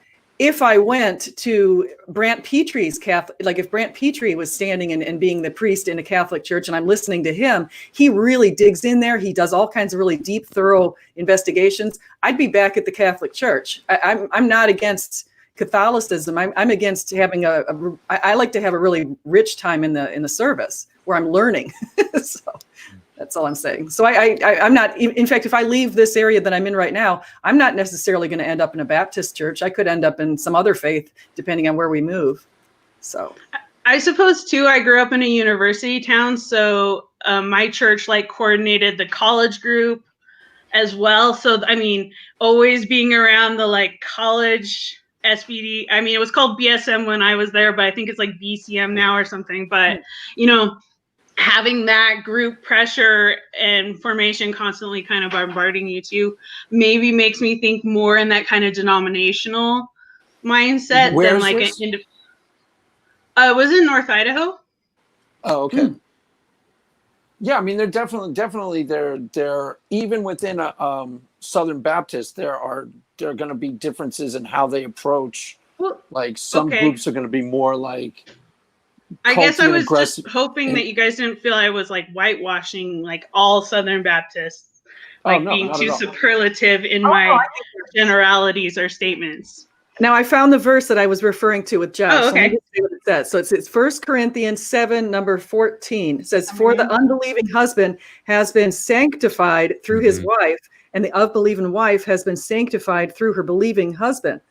See? And he should tithe. Oh yeah, and if you send Craig, 10% of your income. I'm pretty sure it says he should tithe. If he wants to make it to heaven, he should tithe. To Craig Reed, make the check payable to me. I want that. You're check. a mess. Is that BlasterMaster next to you? It's funny. I always scam my wife. I always run scam scriptures on my wife when I'm playing around with her. I'm like, read your Bible, Jen, it says, and then I just like make it say something like, the husband is always right in situations of Malachi 15:14. Put your hat back on. That's what is that? 1 Corinthians 14. Oh yeah, there is a verse about the hats. Put your hat back. What does that mean? You know, the woman is to have her head covered. Otherwise, she's to be shaved. So that's. I would never say that to Megan because I value my life, but. Yeah, I only say it playfully, and I only get away with it for so long because I'm like, well, it says right here, the woman shall listen to the man without argument, or she's not. That is hilarious. You use that. That is so funny. I was just seeing if I could rename ours. You guys are renaming your name there, Jules and BlasterMaster. You'd have to like. Oh, he found it. He found the magical rename. So what should I don't know why. I'm trying to figure out what I was saying to you guys that made him need to come sit down next to me. Nothing. I'm very, very apprehensive right now. It's fine. Just kidding, though. Let me actually say. So we probably have about 15 more minutes if you guys want to. Before I want to go. Actually, I want to go to the store. So. Okay. Hey, I did that chore already this morning, but I mean, I guess it was interesting to think about the topic of apologetics because the first time I think I actually heard the word was at the retreat at the Northwest Baptist Convention in Portland before we were sent out on our summer missions, and this was back in summer of 2001, and I went to Lexington, Kentucky, which is definitely a Bible Belt Southern Baptist place. But so, yeah, I mean, it was interesting because, of course, they wanted to equip us with those answers to the questions that we were going to follow. But what I'm finding with this idea of apologetics is it just feels so post hoc. And that's my question to you guys is like, why, if that's not what convinced you, why are you spending so much time and energy trying to make the pieces fit after that, and you're saying that's not what convinced you? Well, that's the big thing. Jesus had this call that we're supposed to go out and spread the message, and so he convinced me. I know Matthew 28, 19, and 20. Yeah, he convinced me personally, and so I feel like, and I know that people aren't going to believe. People don't necessarily, if they're non-Christians, why would they believe my story? I'm just a woman who lives in Florida. They'll be like, so what? That's your story. So that's one of the reasons I started looking into the apologetics. Actually, How many Christians do you know say that it was the apologetics that convinced them? Oh, yeah, that's I don't a know. big question. I think a lot of them Not will say many. it's the evidence. Like they'll consider that evidence, and so you do have people like J. Warner Wallace and that's studying the evidence for the resurrection and then coming to God. Okay. I mean, you have people like Lee Strobel, but I don't even think he's honest. I met him. He came Did to our you? church. Yeah, he was at Yeah, our church. I've seen him before too in person. Yeah, I have one of his books, and I gave the other one to my parents, and of course nobody read it. It's like I can't get my parents to read anything I give them. I've given them C.S. Lewis. I give my own little books. It's like, they won't read anything I give them. So what do you do? So, So what about you, Craig? Do you want to answer her question too? What was the actual question? So like, why do we wife spend came time? in. Wait, I got a fun story. Actually, I don't My know if wife- Craig. I don't know if you'd call yourself an apologist. Do you call yourself that or not? I call myself an apologist, a makeshift apologist, my own form of apologetic, Makeshift. my own personal thingy that sort of approaches apologetics sometimes. How about that? When my wife came in, when I was saying, I do this a lot with my wife when we're playing around, I'll go like, it says right here, Jen, read it and weep. And I'll even make up like Obadiah 3:4. I'll make up like books. Second Moses 7. Yeah, exactly. Second Moses 7. The woman is the property of the man. She will do what he says at all times. Thus saith the Lord.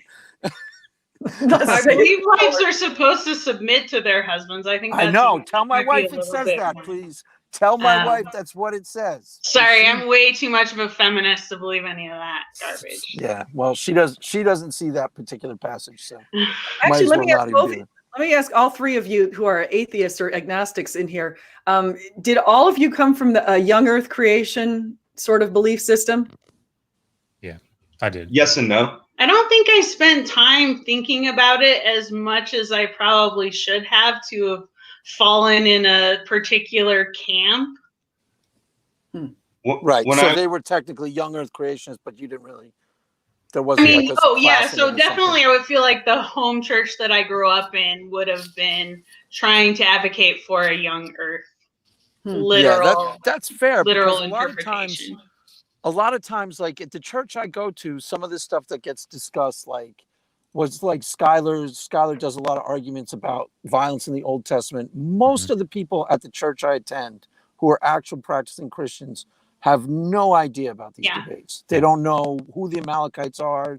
They have no idea. I mean, in our youth group, I think we argued about a verse somewhere in the major prophets about ankle bracelets and how they jingled and, caused men to lust.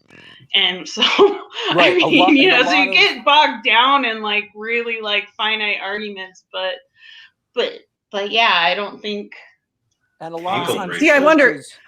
I think the young Earth creationism, I think it's kind of dangerous, to be honest, because look at your evidence right here, the three of you. And then also like Apologia, that's his whole theme is going after young Earth creationism. So it was kind of interesting for me because my father was a dentist. He was going to dental school when I was a kid. And he took me to like OMSI and stuff, the Science Museum in Portland quite a bit. And we weren't going to church a whole lot then because my dad was going to school and my grandmother lived with us. She had Alzheimer's. It was difficult, So when we moved to Idaho, though, after my dad graduated and he got a practice in Idaho, then we started going to church. And it turned out that my mom was a young Earth creationist, but my dad wasn't. So I was getting mixed messages from both sides. I had already accepted the science for the most part. As a kid, I understood that science was something that was replicable, that's testable. I had a good grasp on that. That I didn't think it was something like what the church was telling me. That was just, they couldn't back it up really. The first time I heard the cosmological argument was actually from my pastor, and he was talking about 13.8 billion years ago. That was the very first time I heard that argument. I'm pretty sure I heard it from William Lane Craig for the first time from the horse's mouth. Because it was the church I went to is like a mega church, and I've seen probably most of the major apologists of today in person.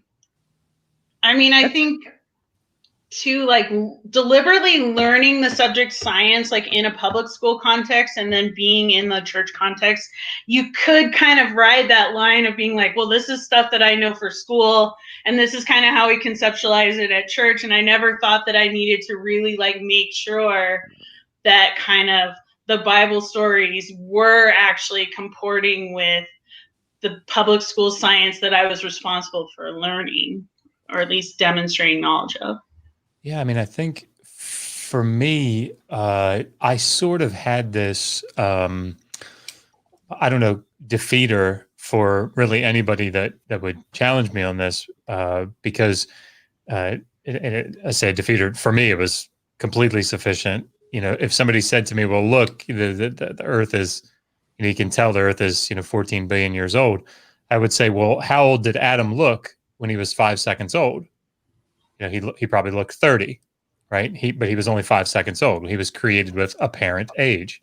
So, if we had cut a tree down in the garden, would it have had tree rings? Yeah, I think so, because, it was created with apparent age. So, sure, I think God created the Earth to look, 14 billion years old, but it's created with apparent age. And that, for me, I never thought about it again. That was it. Problem solved. Wow. Yeah, I mean, God really fills in a lot of gaps if you let it. It kind of seeps down in there, and you're just like, it's good, until you're kind of confronted with it, and then you're like having to try and reconcile that because you're kind of experiencing cognitive dissonance or something, and holding those appointing point of views and trying to rectify them somehow.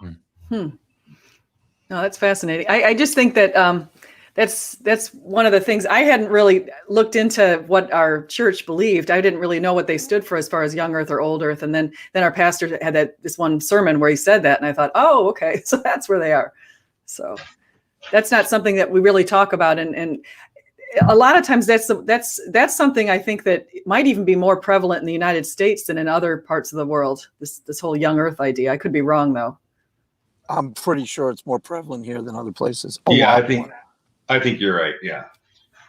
Well, and I think like we're all kind of agreeing too that it's not as big of a concern for a larger group of believers, who don't really have to encounter conversing about that in any kind of, Oh, well, of course, I deal with this in my second seminar series. So, evolution is the biggest why. Okay? I'm here to help.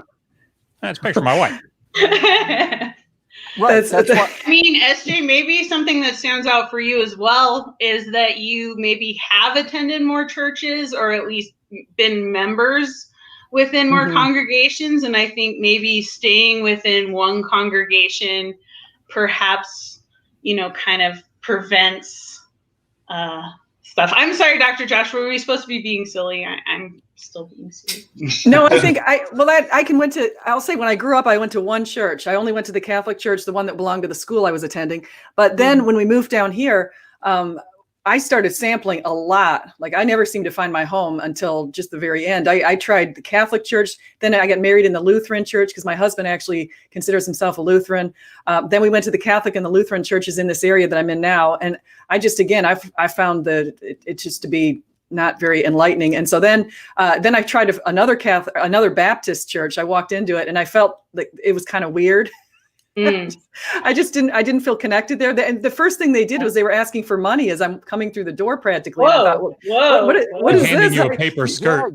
Yeah, like you haven't sold me yet, I was like, in 5th grade, I went to this one Christian camp that with my friend from school, and the counselors wanted us to call them aunt and uncle. And I'm like, you're not. Like, you're some weird old person. Okay, Uncle Koresh. Yeah, like, wow. All right. Like, we asked our mom to come pick us up by like Wednesday, I think, because it was like too weird. Plus, they were trying to teach Revelations. They were doing this Revelations Bible study with freaking 11-year-olds, and I was like scared to death and freaked out. And like, you want to hear the worst one? I had a friend who. Can you guys all hear me? Yeah. Okay.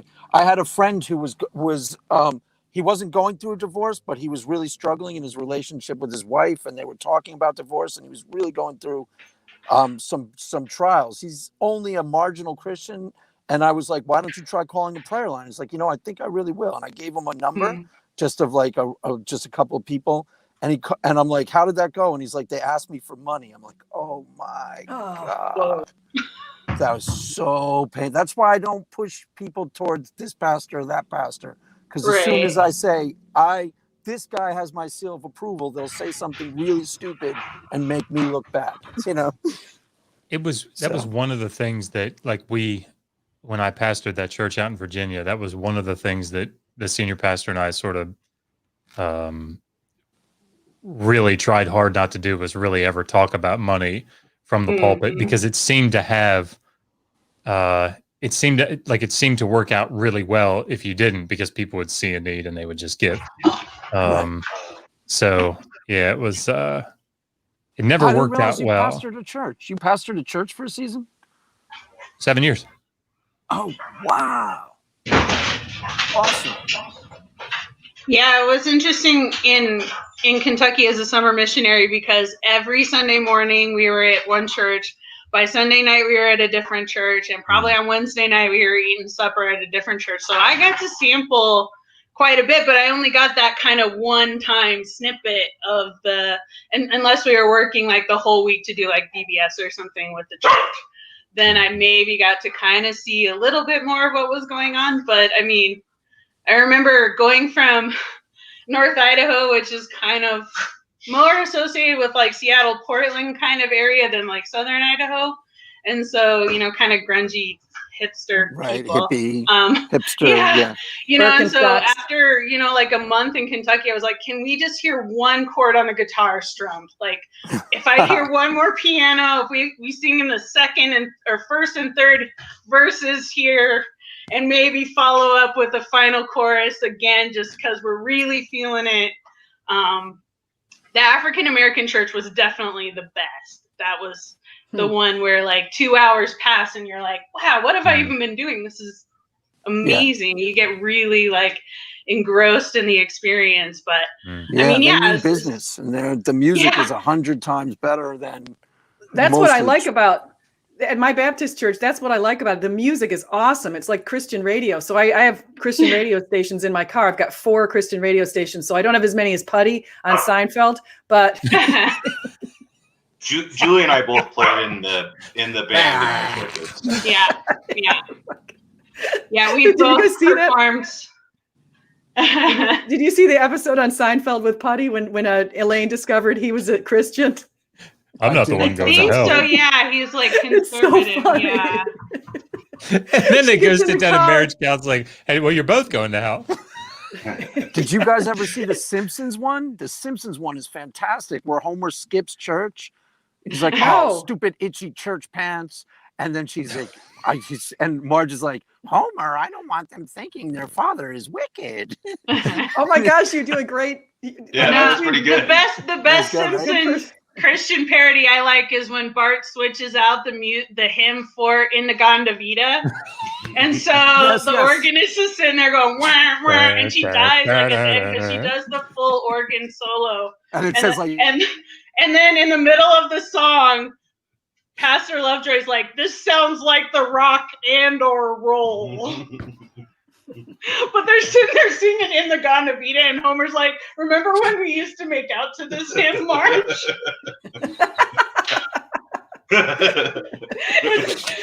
Your part's good too, Craig, but that's my favorite Simpsons church stuff. So Dr. Josh has a good Kent Hovind impersonation. Craig's got a good Marge. So we're going to have to keep that in mind. We should have a debate. Kent Hovind versus Marge Simpson. Great idea. That's a great idea. So you could take. So is Marge a young Earth creationist? Do we know? Do they tell us? I think she's a little too pragmatic for that. Yeah. So we could have an old Earth. We could have Dr. Josh playing Kent Hovind, young Earth creationist, versus Craig with. Someone just make an anime of it, like a little cartoon. That would be. That would actually be really funny because, if you did it where you just had their pictures there, nobody would know. Exactly. That's so funny. Yeah, Rachel Enns, she says, do it, Kent Hovind and Marge Simpson. That's cool. Well, listen, we're right about 3:15 where I am. I don't know if you guys are ready to, but I really appreciate having you on. Craig unfortunately just dropped off, but would you guys like to tell us what you're working on or what's coming up or what you want to direct people's attention to? We're just hanging out. You'll see us around. Okay, cool. Like I said, just procrastinating on homework. I guess my book's at press. It's being copy edited now. So that should be out. I think it's due back October 11th. So I would assume by the end of October it'll be out. But it's the publication of my dissertation. But it's wow. It's popular level. So hopefully it'll be readable. But it's called, what do we call it? Learning to Pray in a Dead Language. Education and Invocation in Ancient Sumerian. Interesting. Yeah, that's interesting. Learning to pray in a dead language.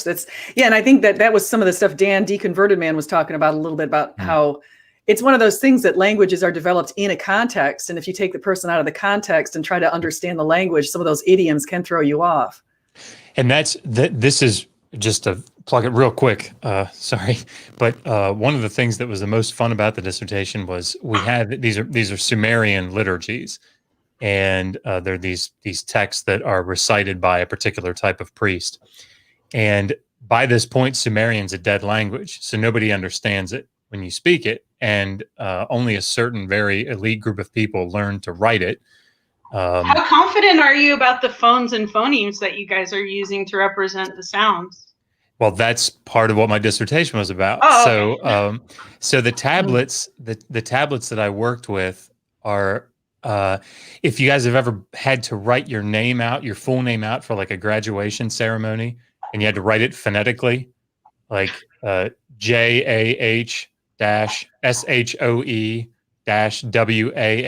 Joshua, like, so that, you know, if you have a foreign name or something that they're not familiar with, they'll pronounce it correctly. That's how these texts are written. Okay. They're written out phonetically like that. And so then one of the, lots of things you can do with that, but one of the questions is why would they do that?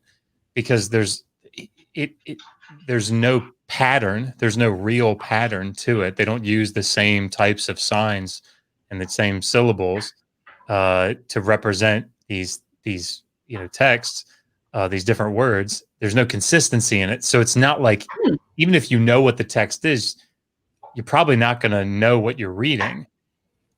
So why would you do it? Why would you write them out? So that's kind of like reading like 18th century English, where spelling was more arbitrary, and even like within a document, the same word could be spelled different ways. Yep. Yeah. Spoiler, I think that's what it's doing. Is they're presenting, they're writing these texts out so that somebody that doesn't know Sumerian but knows Akkadian could be in the performance and either follow along silently, or they could pronounce these things out loud. And the gods are the only ones that need to hear it. They're the only ones that really need to understand it. So, anyway. That is interesting. So, well, listen, and Craig says he was bounced out. So Craig, and I don't know what you're working on, but Craig has a channel. Dr. Josh has a channel, Digital Hammurabi. Jules and Ryan, do you guys have channels? Yeah, we're around. We're working on stuff, but... Yeah, we might make a channel for just us. So if you looked up Jules B and found my little pug icon, my channel mostly has teaching demonstrations and or videos that I have taught with. So if you're interested in watching someone try to teach English as an academic subject to non-native speakers, my channel's definitely worth checking out. Cool. Nice. So good. So we've got that. And then Deconverted Man, who was on here earlier, he also has a channel. So be sure everybody to go subscribe to everyone's channels. And I'm going to go ahead and end the broadcast. I want to say thank you so much for coming on, everybody. Thanks, thank guys. you. Good to meet you, Dr. Josh. Good to meet you.